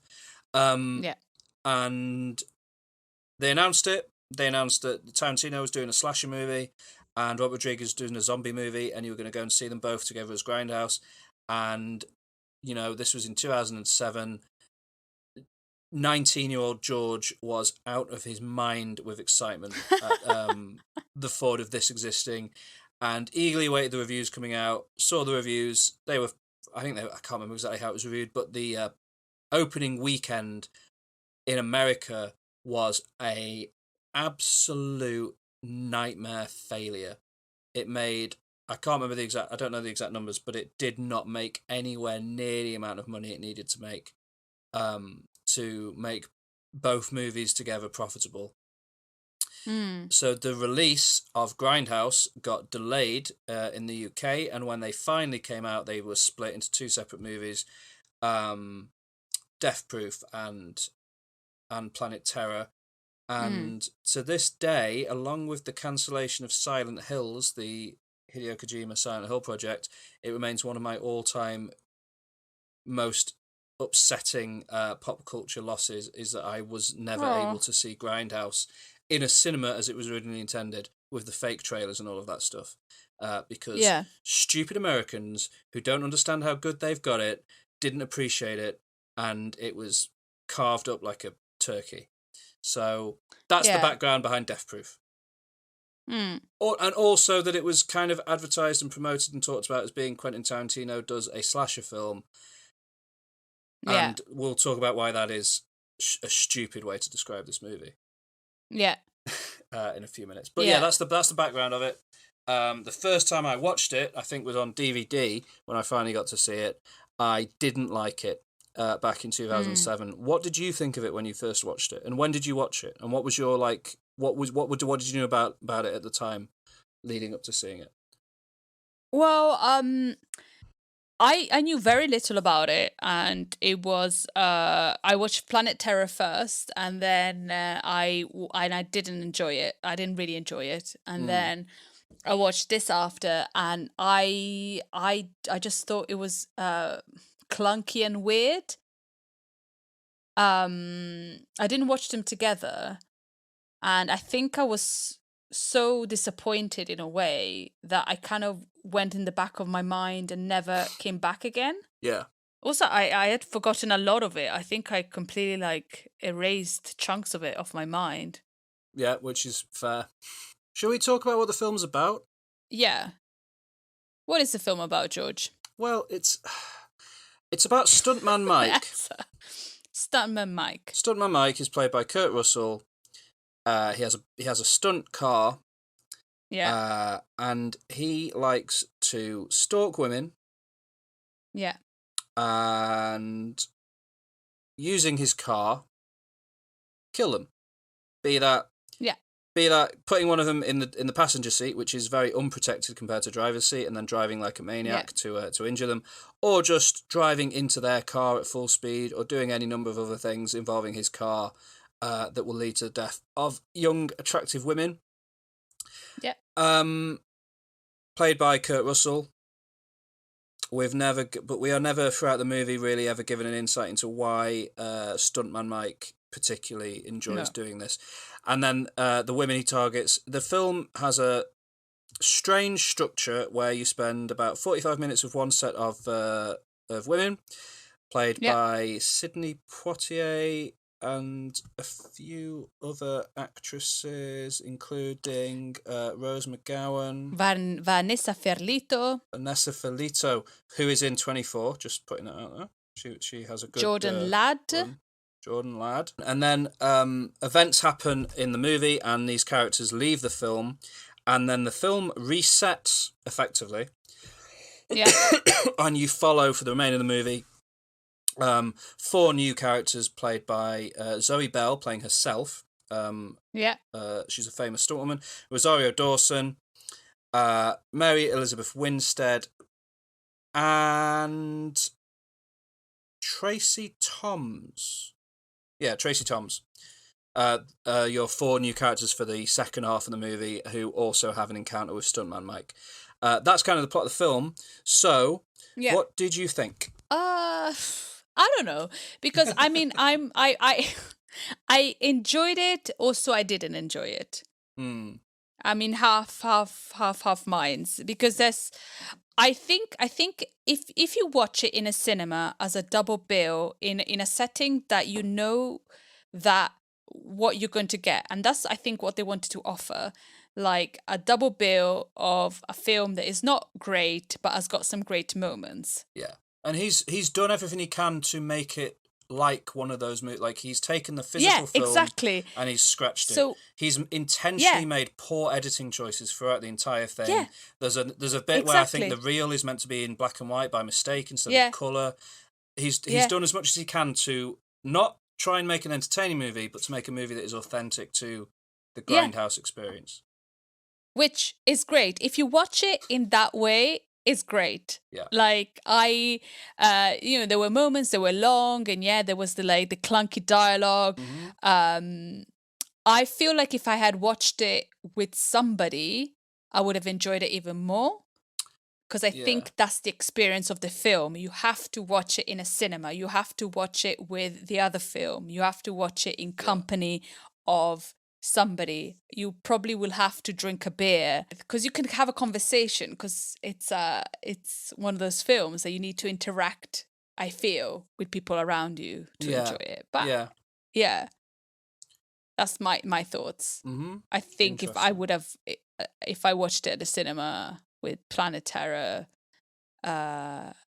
with you probably, I would have loved every second. But the thing of it is then, like, he's making all these, so he knows it's going to be a double bill with another movie. So it's a long day at the cinema for whoever's going. He's making all these decisions that are favouring authenticity over audience enjoyment, effectively. Yeah. That's all fine and good, but if you're doing that, it's got to be 90 minutes tops. It has to be 90 minutes tops. And this movie is pushing up against 2 hours. And even when it's doing something because there are many scenes of dialogue in this film. There is very little action in this movie, and the same exact sentence I've just said can be used to describe Once Upon a Time in Hollywood. But Once Upon a Time in Hollywood, its sequences of dialogue and characters talking to each other are engaging, they're entertaining, they're energetic, they leap off the screen in glorious Technicolor. Yeah. In this movie, there's like 3 topics of conversation and 16 conversations in which those 3 topics are discussed. Like, there's a point where it's like, and I did what you said. I watched it with my flatmate. Happened to come and watch it, and there were points where I almost stopped paying any attention to the film for 5-10 minutes because you would just end up having a conversation because the film wasn't doing anything anymore. And like, it's like, and then even at the end, when it goes all in and there's a car chase sequence, even that stretches the patience of its audience. 20 minutes long, that final car chase is. Yeah. And there's a point where you're like, come on, you've done, like, they catch up to him, they bash his car, he escapes a bit, they catch up to him again, they bash his car, he escapes a bit. Like, even that ends up feeling a bit boring. But like you say, there are amazing moments in it. Basically, anytime Kurt Russell is on screen, incredible. Yeah. The lap dance sequence is choreographed brilliantly. The song choice is incredible. You know, it's a good scene. The kills, as few as they are wonderful and done really well, and are like there's a bit halfway through the film which is so violent. But you know, you've waited, it's built up, and it's given you kind of that release, but it's taken too long to get there. And the moments in between the good bits are too few and far between. And it's unfortunate because it could be, all of the ingredients are there for an incredible film. Kurt Russell, one of the best actors working today. The young women playing the women in the film, they're all brilliant. Not to shout out any in particular, but Vanessa Felito is so good. Rose McGowan, fantastic. Zoe Bell is a revelation in the film. She is so wonderful. She was really good. Rosario Dawson could read a dictionary on camera and be engaging. She's so great. And I'm just fully in love with Mary Elizabeth Winstead. So the second half of the movie in particular, like, I love all those actresses. They're great. Yeah. But, you know, there's a scene where they're eating breakfast in a diner. And when I looked up the trivia on IMDb afterwards, it was like, there was a bit saying Kurt Russell is sat in the background of this scene. You can see him eating, and I'd missed it completely because I went back and rewatched that scene, and he's sat at the counter and he's watching them. And in a shorter, if that scene was more engaging and kept your attention, you'd notice that, and it'd be like, oh, that's so cool. He's right there, like the slasher killer. It's like Michael Myers is hiding right there on screen, and they're not noticing him. Yeah, so cool. But I just didn't notice it because I had no reason to be looking at the screen because it was so interminably dull. And it's so unfortunate that it shoots itself. It repeatedly shoots itself in the foot over and over again. One other thing, the moment where Zoe Bell flies off the front of the car into the bushes and they just assume she's died, and then there's just a shot of her going, "I'm okay," and jumping up. That is the best part of the movie, and it's so funny. And her stunt work is also incredible. She did all hers. She is a stunt woman. She does all her own stunts in the film, and there are sequences where she's riding on the hood of this car that are just genuinely terrifying. And if the movie was tighter and more interested in being entertaining, it would be a great movie. But by Quentin Tarantino's own admission, it is the worst of his films. Yeah. I think he wanted to be so original that he just made a mess. And I appreciate the mess, but there's bits I like about it, but I'm never going to watch it again. No. Maybe I would watch as a double bill if that opportunity both came of them up, together. I would do that. Yeah. And also the scene. So there's an actor called Michael Parks who Robert Rodriguez and Quentin Tarantino both love, and they have him playing this Ranger Earl McGraw with his real life son playing his son, who's a deputy. And he's also in Kill Bill, isn't he? He's in From Dusk Till Dawn, and he's in Kill Bill, and he's in this movie, and he's in Kill Bill Volume 2 playing a different character. Yeah. And he's a very good actor. He's one of those. It's one of those brilliant things where Robert Rodriguez and Quentin Tarantino have brought a character actor from the 70s, put them in a modern day film, and made it work. Just like with I think is it David Carradine or Keith? I think it's David Carradine who plays Bill in the Kill Bill films. Just like with John Travolta, whose career was over when they put him in Pulp Fiction. Like, great. That's all great. There's like a 5-10 minute long scene of Michael Parks and his son having a chat in this movie. That just take it out of the film. It doesn't matter. I don't need to see it. It adds nothing to the movie. Don't see those characters ever again. They're doing they're expositioning what they are doing exposition to explain what we as an audience have seen and they have not seen. So why on earth are we watching them do that? Yeah. Other than because Quentin Tarantino is in love with his own dialogue. Yeah, but he didn't do it very well this time. No, no. You know, Like, I'm in love with Quentin Tarantino dialogues, but not this time. Yeah, exactly. Usually, I'm happy to watch his characters sit and talk about nothing because it's so good. But in this movie, like I said, it feels like there's 4 things that the characters talk about, and they just repeat those topics over and over. Tiring film, such a pity. But on a filmography like him, like Tarantino has, there's going to be an outlier at some point. He can't hit it out the park every time, and this is basically his only film that isn't brilliant. So I almost wish that he would, because he says he's going to retire after making 10 films. I almost wish he'd go, do you know what? That's not a real film. It doesn't count. But I don't think he will.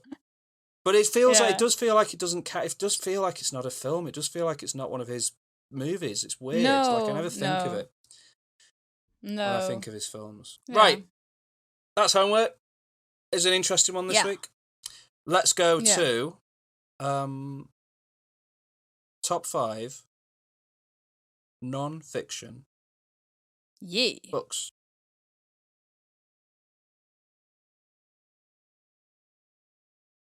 Five, 4, 3, 2, 1. Our top 5. It's weird with non-fiction books because, like, fiction books, you know exactly what you've read. Non-fiction is much harder to remember. Yeah, well, I don't use it as much as I should, but for a long while I used a website called Goodreads where you can track everything you read. And that saved me today because there was a lot of stuff I'd forgotten about that I so I'm not sure if I'm, you know... Yeah. Hey, but it's fine. Lists can change. For example, I need to update my top 5 on-screen food and replace milk steak boiled over hard with a side of jelly beans with sloppy steaks from the 2nd season of I Think You Should Leave. Okay. So just for everyone, so everyone's aware, that list is being updated. We can do a revision. Yeah. So it's a living document. Yeah. Yeah. So definitely. All of that in mind. What have you gone with? Okay, so my number 5 is a book written by Stephen Fry, and it's called Mythos: The Greek Myths Retold. So I love Greek mythology, ancient Greek mythology. I did it in school. In Italy, you have to go to school. You have to choose a specialization when you're 14, and I went to a school where we did classics, and so we did, I studied Latin and ancient Greek, and I chose the school because I loved, mythology, but I didn't realize that ancient Greek and Latin did not like me.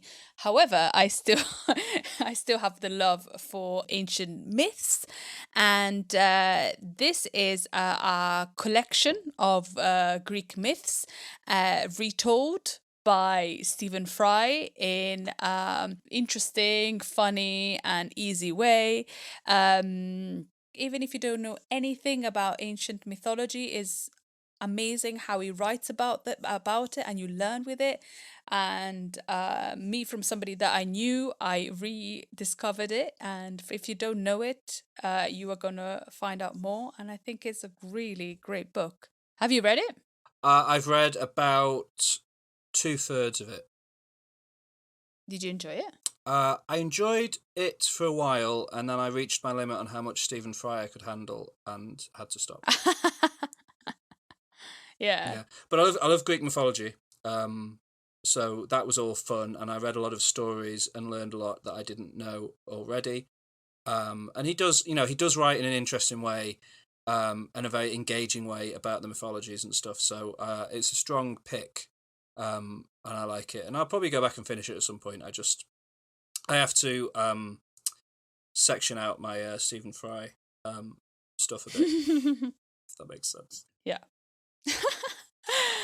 Cool. So that's my number 5. What's your number 5? Before we move on to my number 5, have you heard of or read? Do you know Neil Gaiman? Don't know. He wrote American Gods and Coraline. He wrote Coraline. Okay. He's a great writer. He's a sort of writes kind of gothic children's novels and stuff like that. He's done a very similar thing to Stephen Fry's Mythos, but about Norse mythology. Oh. And it's meant to be brilliant, and I really want to read that. It's on my Kindle. So just if you're interested in other mythologies, you might want to check out Neil Gaiman's Norse mythology book. I've heard it's great. Sounds awesome. But my number 5 is not Norse mythology by Neil Gaiman, because I haven't read it, so it wouldn't make sense. So my number 5 is a book published originally, I believe, in 2010 by the stand-up comedian Stuart Lee, and it is How I Escaped My Certain Fate. Oh.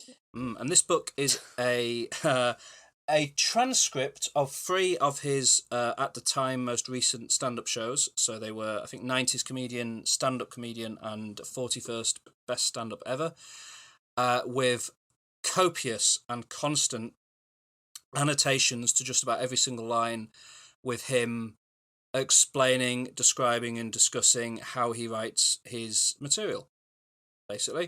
But through that, he also tells the story of alternative comedy and his own rise and fall in the world of alternative comedy, and his own sort of triumphs and challenges and difficulties and stuff like that. He's an incredibly intelligent, clever man. He writes very well. The original stand-up material, obviously like any stand-up material, but particularly for him, it doesn't necessarily translate into the written word, but he kind of makes that part of the fun and pokes fun at himself and stuff.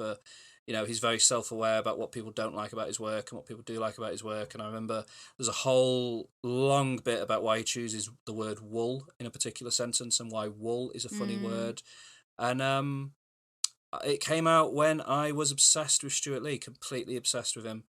And I read it in a day, and then coincidentally went to see him live like a day later, and had read his entire book before it had technically been published because Amazon had delivered it early. And I made him shake my hand, and I cringe every time I think about the time I made Stuart Lee shake my hand. And how weird it was. But Why?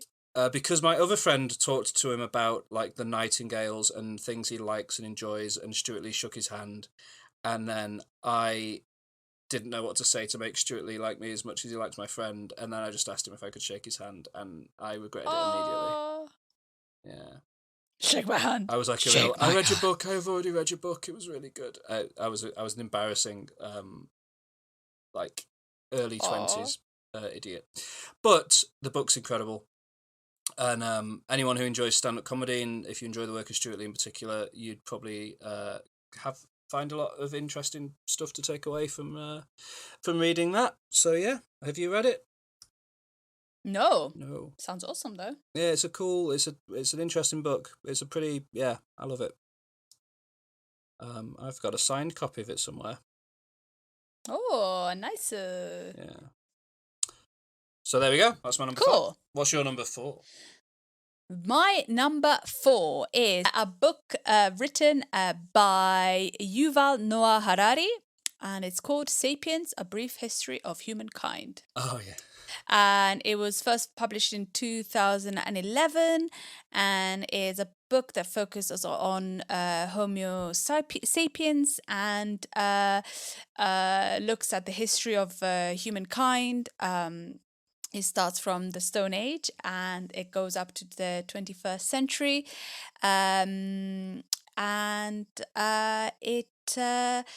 It's divided in like 4 major bits: the cognitive revolution, the agricultural revolution, unification of humankind, and scientific revolution. And it's just the the history of Homo sapiens. I really enjoyed it because it kind of puts things into perspective. He's a good writer. He writes well. I think he's good because he's quite concise to the point and not blabbery. So I really enjoyed this book. Have you read it? No, I have not. But I've listened to people talk about it a lot. Yeah. Yeah. Yeah, and I've Guess just so. sat there being like, I don't know what this is, but they really like it, and that's And that's my number 4. nice. Okay, cool. Sapiens. So, my number 4 is a book originally published in 2015, written by the journalist John Ronson, and it's a book called "So You've Been Publicly Shamed." Oh, What's wrong? I really want to read this book, but I don't think I can. Why? It just we talked about this book years ago, Yeah. and just you talking to me about it, and then listening to him on I think he was on Under Buxton. Yeah. Like, it actually makes me so like anxious and nervous Yeah. because I'll let you talk about it, but I just really want to read it because I'm sure it's great. But I just Yeah. So Yeah. John Ronson is a journalist who is in some ways great and in some ways often quite frustrating. But I think he's very self-aware about that fact. Like, I remember I read a book of his, like one of his big books that people love is called The Psychopath Test, and I remember reading that and not really getting anything from it. But he writes well, and he has a great voice that comes out in his writing. So I still always give his work a go, and this by far for me is the most I've ever taken from his books, where he decided to explore and examine the pretty current issue of public shaming, opening with a very eye-opening, and similar to what you're saying about Sapiens, this is a book I wish people would read, because I feel like people don't think about the power of what they do sometimes, and how it affects and impacts on people. He talks about how medieval England used to punish people by putting them in the stocks, where you would go into the square in the centre of your village. You'd be put in the stocks where your kind of hands and head are locked into this bar, and then people would shout things at you or throw fruit and vegetable at you and stuff like that. And he talks about how people always think that the reason that the stocks stopped being used as a punishment was because that kind of physical punishment, locking somebody in place, etc., isn't fair. But he says when you look into it and when you see reports from the time, people actually stopped doing it because they realised that the mental health, the psychological effects of doing this on somebody was so awful that it completely defeated. It was completely overblown response to the crimes it generally was given as a punishment for. And he compares it to publicly shaming people on Twitter, dragging people through the mud on Twitter and other places on social media for perceived wrongs and injustices, and how that can lead to people's lives being completely destroyed, completely ruined. They are thrown aside and cast aside by society due to one poor decision, one bad mistake. And he goes through, in the rest of the book, and interviews a variety of people who have been the subject of a public shaming, and to hear about this from the other side, from the perspective of the person who suffered the shaming, for me was really, really eye-opening and really powerful, and really a lesson in empathy and trying to see things from someone else's perspective, and if somebody does something wrong on the internet, it doesn't mean that the entire world has to all tell them at once that they are a bad person. That's not necessarily doing much other than ruining somebody's life for one bad decision they've made. And some examples were, there was a student who urinated on a cenotaph, a war memorial, and immediately his life was destroyed because he did a terrible thing. He did do a terrible thing. Should his life have been completely torn apart and destroyed as a result of it? I don't know, but that's one of them. A woman who made a awful and racist joke on Twitter before boarding a plane to Africa, and then by the time her plane had landed and she got phone signal back, she had lost her job and been attacked online. A woman who took a group of this was a really, really powerful one. There's a story in there about a young woman who took a group of students with special needs on a school trip to Washington, D.C. in America. And they saw some grass. Her and her friend, who were also teachers, saw some grass that said, "Please don't walk on the grass" on it. And they took a funny photo of themselves, stood next to the sign, stood on the grass and sort of swearing at the sign and stuff. And they put it on Facebook, and it's ended up being leaked. And they got I can't, like, it's a while since I've read this book, so I apologise if some of these facts are wrong, but the kind of basic idea is correct. They got their lives destroyed as a result of it, and, you know, she was working with children who really needed the support, and maybe that was, you know, she made a bad decision, but so this book for me was incredibly powerful and really changed my perspective on the world, and made me much more careful about condemning people for, you know, and sometimes people, you know, you get people who do things online that really drive you crazy, and you really, you know, they should be told that what they did was wrong. But as a society, and it still hasn't happened, but as a society, we should move towards a place where we can agree on what an appropriate response is to these things, and not have Twitter be this enormous hammer that just repeatedly smashes down on these tiny little nails. But yeah, so it's a good book. He writes it really well. It's about a really important topic. It's one that's only, you know, it's not going away anytime soon. And I think the more people that read it, the more people might kind of start practicing a bit more empathy. So yeah. What's your number 3?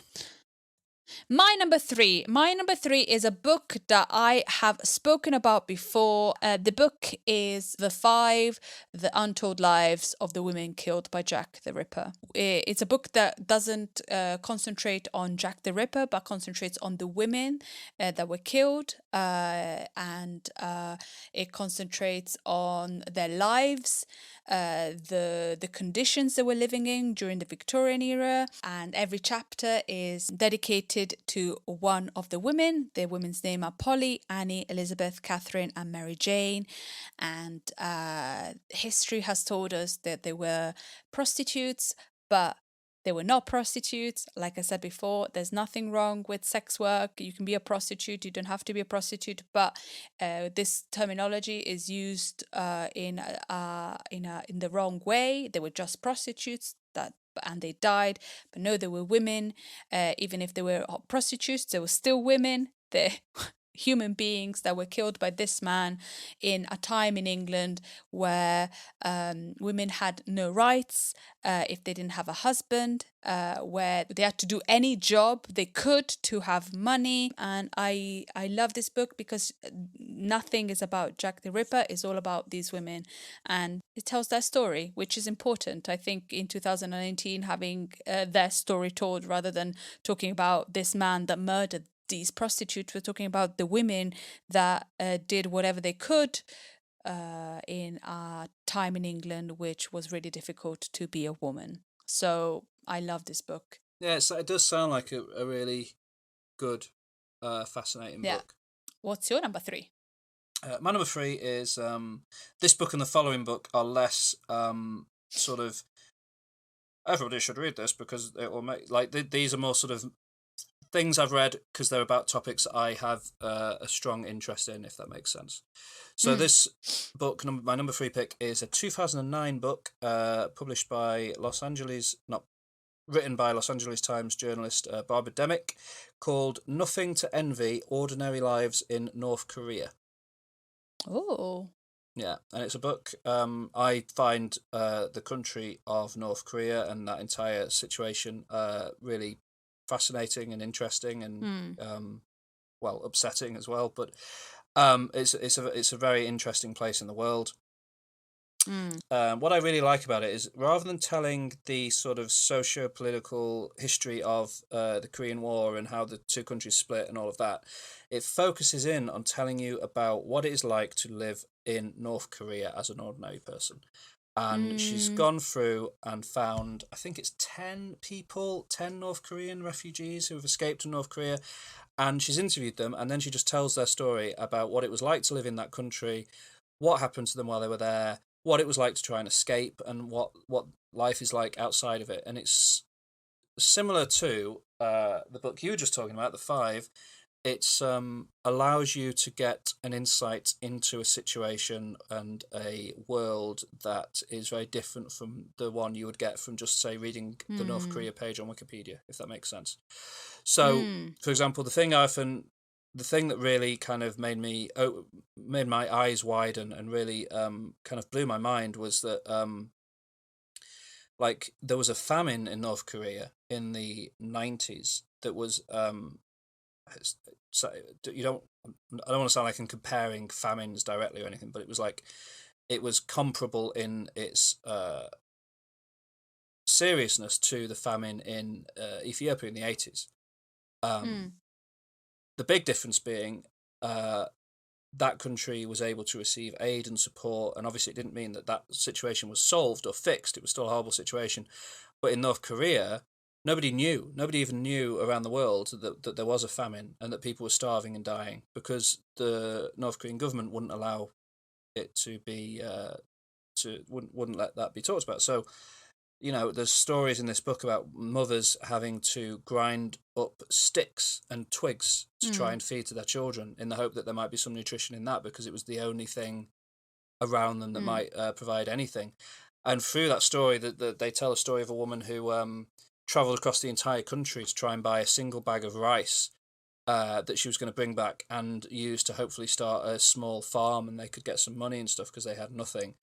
And the train she was on crashed, and again, it would have been known globally as one of the worst train disasters in history had it happened in any other country.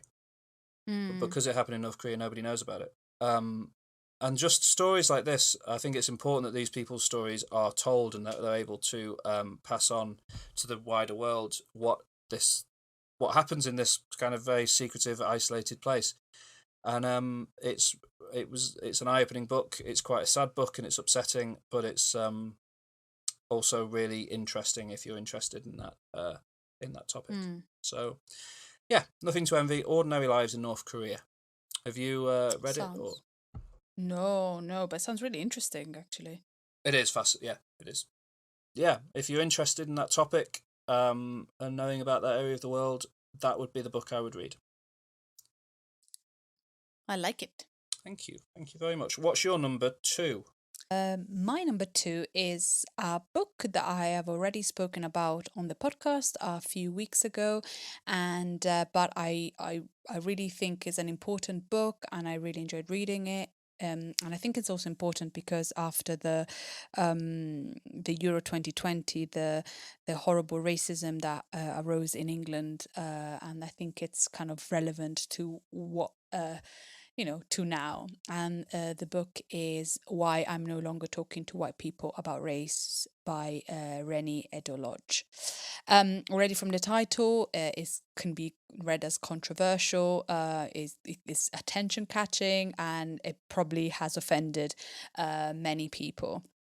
And what she explains is that she is not unwilling to speak to everyone, but she's unwilling to talk to white people who do not want to listen, who do not want to talk about racism, who shut down because a discussion of race feels like a personal threat and offensive maybe, and they don't want to admit that certain things that happen could be racist, or certain things they do.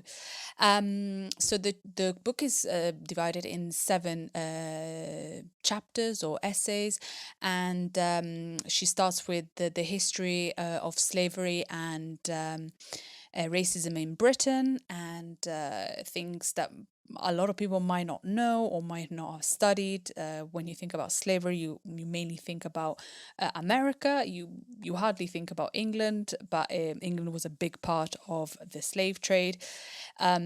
Explains then she explains about structural racism, how things in politics, in school, in the general system of things are against the Black community. She defines white privilege, how, for example, if you're white, definitely more doors are open for you, and maybe you can go further. She raises the feminism question: can you be accepted by the white feminist as a black feminist, and also she talks about race and class, how it's intertwined, and when we're talking about working class, are we including the black working class, or is just talking about the white working class? So certain things I hadn't thought about, and it just, I learned a lot from this book, and I think it's important to read, even though if it might make you uncomfortable. And I've read a few reviews which are like ridiculous. I don't think these people even read it, that they feel so offended by this book. Why do you feel offended? It's like that's why do you feel offended by a book that tells you what people have gone through in their school system, in their jobs, in anything in their daily lives? And if you feel offended, that's why that's probably you've never been racially discriminated. Indeed. Yeah, it Yeah. sounds like an important book. And Yeah, a good I book think it's as well, not to disparage it. yeah. She's a really good writer. She writes really well. It's a really good book. I really enjoyed it, and that's why I put it in my number 2. Good. Cool. Yeah. Good. So my number 2 is another book that I read because it's about a subject that I'm really interested in, and it is a 2013 book written by Lawrence Wright, and it's called Going Clear: Scientology, Hollywood, and the Prison of Belief. Oh my goodness. Oh, you look terrified. Yeah. What do you think we're gonna... Scientology terrifies me. Yeah, It's such a weird cult. yeah, well, yeah, I mean, then there's your first controversial statement. What? There's a cult? No, I know. I just mean, like, I'm not. I don't disagree with you, but they would take umbrage with that, wouldn't they? And I think they have... yeah, because they're religion. But the Yeah. only reason they're religion because they don't have to pay taxes if they're a religion. Absolutely.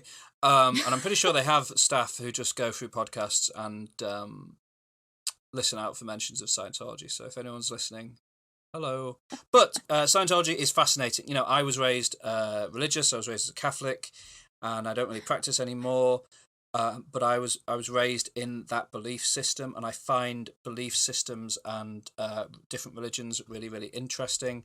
And in terms of, you know, whether it's a cult, whether it's a religion, as kind of a very recent and new religion or whatever that we can track from its very inception, I find it interesting. And obviously, you know, it's also incredibly controversial for very good reason, because there are people in Scientology who have done really, really awful things.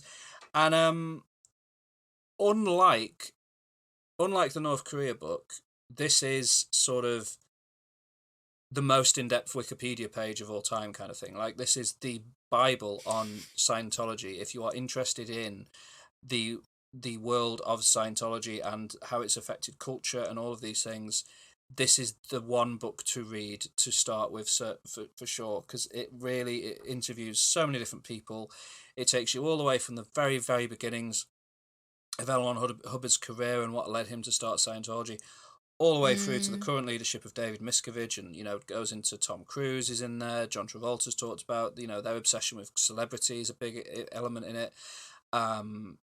It talks about the overall history, and then it will dial down into individual controversial moments. You know, it talks about cabins that they have on their site where executives are made to stand around for hours on end, or kneel, or, you know, basically punished and tortured. It talks about the way it kind of treats Tom Cruise as this kind of treats him very differently, at least the book claims, treats him very differently to other people in the religion, so that he will like it even more and promote it and all these things. And it's fascinating. It's a really, really interesting book. It's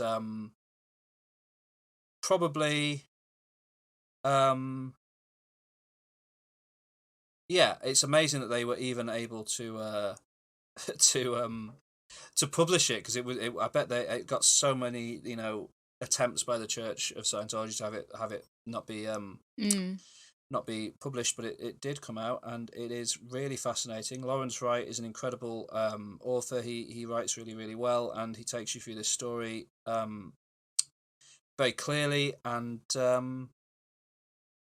Yeah, and they made a documentary called Going Clear, sort of based on the book. And it's a very good documentary, but it is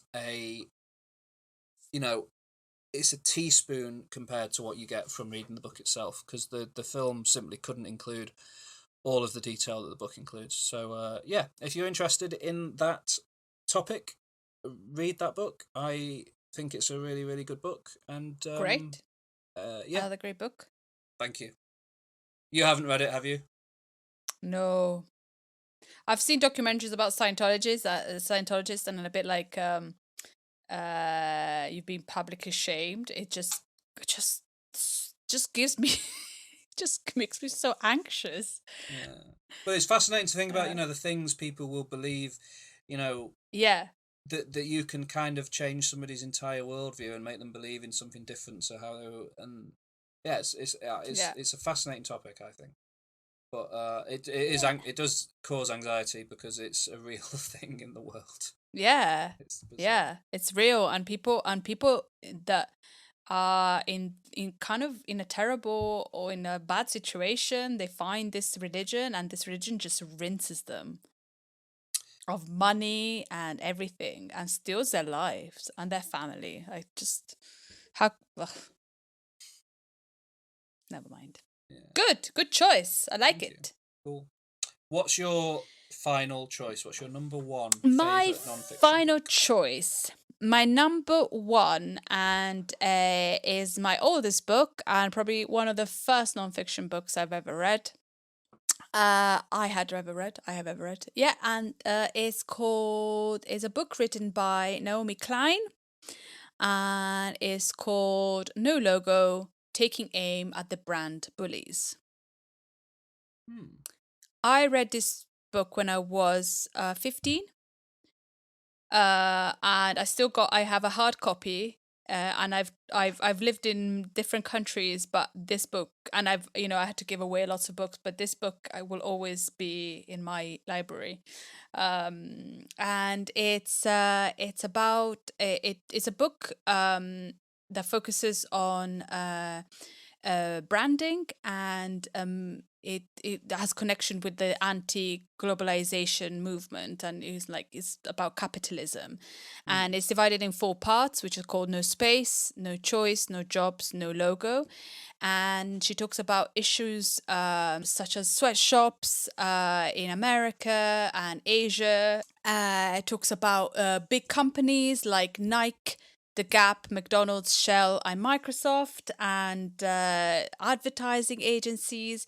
And it talks about how all these companies are they compete for how much we can spend more, and how we can buy their products, and also be the advertisements of these companies' products. And as a 15-year-old, it was just mind-blowing to know that everything that I wanted was because somebody conditioned me to buy it, and I would pay for the advertising. It's just amazing. And how all these companies that would charge you a certain amount for their shoes, their products were made in sweatshops, like, for nothing. And it's just an amazing book to still read now, and see that things are not changing but are going even further. And in 1999, this was kind of like how we were, and that was 20 years ago, and now it's just the same. Yeah. It's a great book, really well written, and it's been, my kind of something that I really enjoy reading. It's a big book. It's like a Bible. What's your number one? So my number one is also a book that was one of the earlier non-fiction books I remember reading, that has kind of stuck with me ever since I read it, and has kind of I've always felt kind of influenced my perspective on a lot of issues in a big way. And it is a book that was first published in 2008, and it was written by the scientist and science writer Ben Goldacre, and it is the book Bad Science. Ah, yeah. Do you know Bad Science? Yeah, I haven't read it though. I know about it.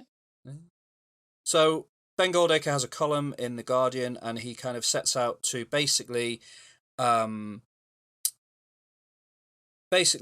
to criticize and point out where science is poorly represented in the media or in other places in sort of the public eye, and he sees his kind of job as being to tell the truth and root out where kind of mistruths are being told and stuff. So the book, sort of each chapter deals with a different element of bad science, where he then goes through and explains why he thinks the issue or this such and such a thing is not necessarily what it's being made out to be, and he tries to show the truth of it.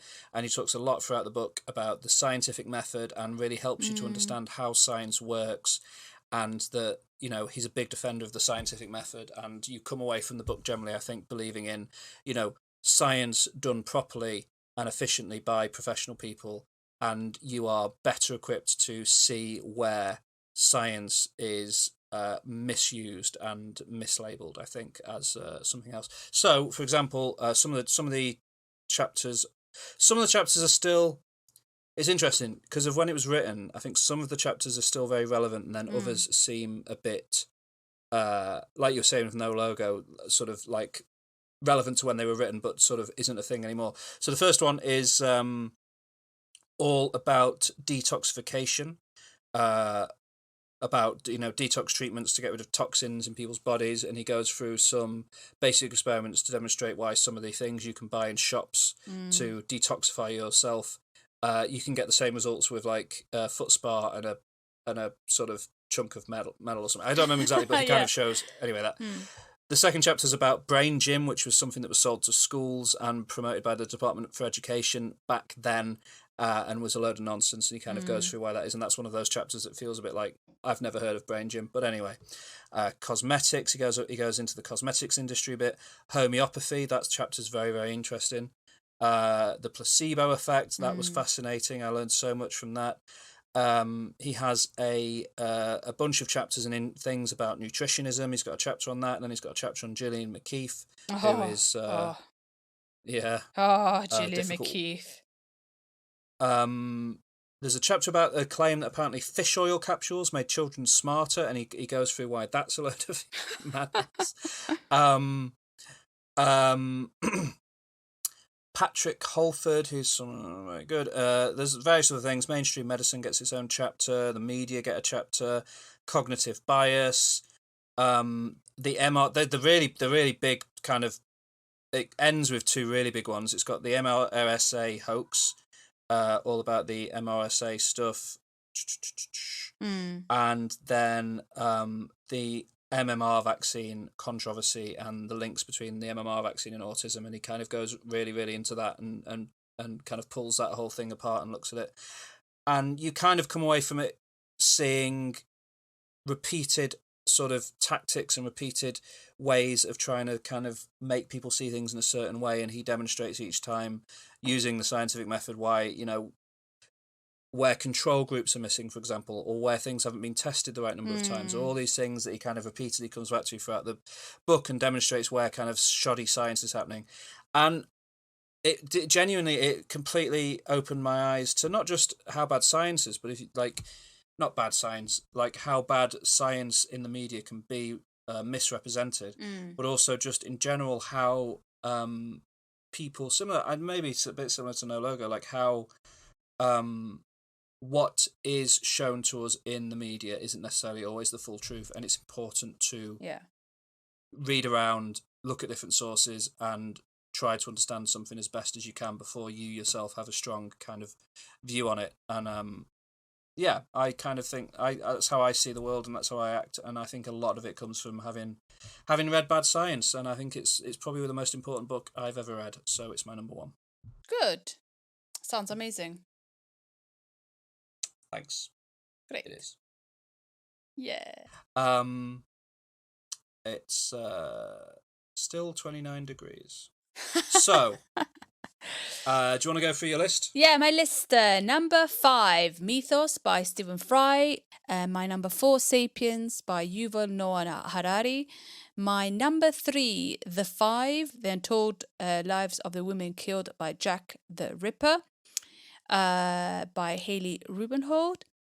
My number 2 is Why I'm No Longer Talking to White People About Race by Rennie Edo-Lodge. And my number 1 is No Logo by Naomi Klein. Cool. My top 5 were number 5, How I Escaped My Certain Fate by Stuart Lee. Number 4, So You've Been Publicly Shamed by John Rodson. Number 3, Nothing to Envy, Ordinary Lives in North Korea by Barbara Demick. Number 2, Going Clear, Scientology, Hollywood and the Prison of Belief by Lawrence Wright. And number 1, Bad Science by Ben Goldacre. Good. Do you have any honourable mentions? Yeah, I've got a couple. I haven't got many. One of my honorable mentions is Difficult Women, A History of Feminism in 11 Fights by Helen Lewis, who can be considered a little bit controversial.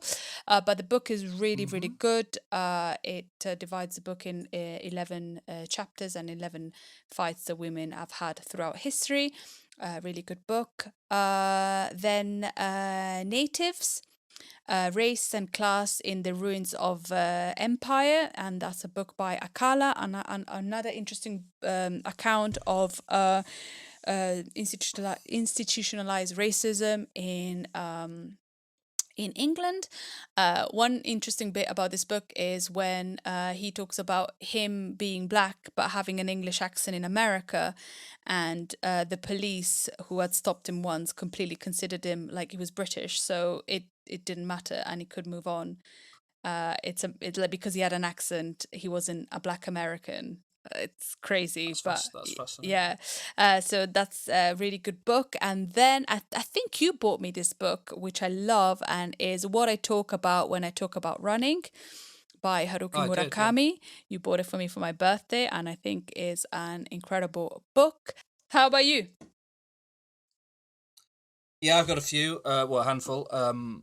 Paperbacks from Hell by Grady Hendrix, which is a collection. Well, it's this horror author who wrote My Best Friend's Exorcism that I talked about a few weeks ago. He wrote a book going through the sort of paperback horror boom of the sort of 70s and 80s, and just kind of writing about lots of weird, different, strange horror books that maybe you might not have heard of, and I actually happen to have it next to me. So I can show you, Alex. It's full of it's a beautiful book. There it is on the screen. I'll try and post this on the Instagram so people can see it as well. But it's got it's full of huge glossy photos of different covers. You can see that there. Wow, Alex, beautiful. So Paperbacks from Hell by Grady Hendrix. Yeah. What If? Serious Scientific Answers to Observed Hypothetical Questions by Randall Munro, who writes the XKCD webcomic. That's a really fun book full of like him trying to scientifically work out the answers to various ridiculous questions, like what would happen if you dropped a dinosaur into a black hole or something, weird things like that. And that's a really fun book. Console Wars by Blake J. Harris, which is the story of the console war between Nintendo of America and Sega of America in the 90s, between like the Super Nintendo and the Mega Drive or Genesis. That book's really fun. Forensics, The Anatomy of a Crime by Val McDermid. She's a crime novelist, and she wrote a book about the history of forensic science, and it's brilliant and fascinating. And if you're interested in how long it takes a body to decompose and stuff like that, then that book's for you. A supposedly fun thing I'll never do again by David Foster Wallace, which is a collection of essays, but specifically the essay with that name is the best short form essay I have ever read in my life. And it was about David Foster Wallace was hired by a magazine company to go on a cruise and write a puff piece about the cruise and how fun it was. And instead he kind of wrote this kind of document into his own sort of descent into madness, trying to cope with how awful he thought this cruise was, and it's the best. It's the best essay ever written. And then On Writing by Stephen King, his sort of explanation of how he writes his stuff, which is fascinating because he's one of the most successful authors of all time. So yeah, those are my honourable mentions. Amazing. And then we're doing something slightly different this week for homework. We're going to do a summer book club. So instead of trying to read one of these books by next time we record the next episode, we're going to spread it across the summer so that we can properly absorb it, and maybe you can join in as well and read one or both of the books we choose. And then sometime in the the autumn or September, we're going to go through and have a little review. Yeah. Won't that be fun? It's going to be very fun. So which of your 5 books do you think I should read? I feel like it's between The 5 by Haley Rubenhold and Why I'm No Longer Talking to White People About Race. So you can decide between the two. Okay. It's a bit of a catch-22 situation where whichever one I pick, it makes it sound as if I don't care about You can what read the both. other one's about. I would like to read both of them, actually. I'm going to go with The 5. The 5. Because it ties in a bit with my interest in, true crime and stuff. So Yeah. I'll go with The 5. Yeah, I think I'll you would read enjoy The it. 5. So yeah, The 5. What should you read from my list?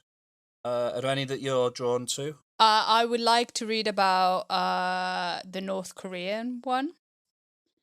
Okay. And probably Weird Science as well. One of those two I'm drawn to. Bad Science. Mad Science.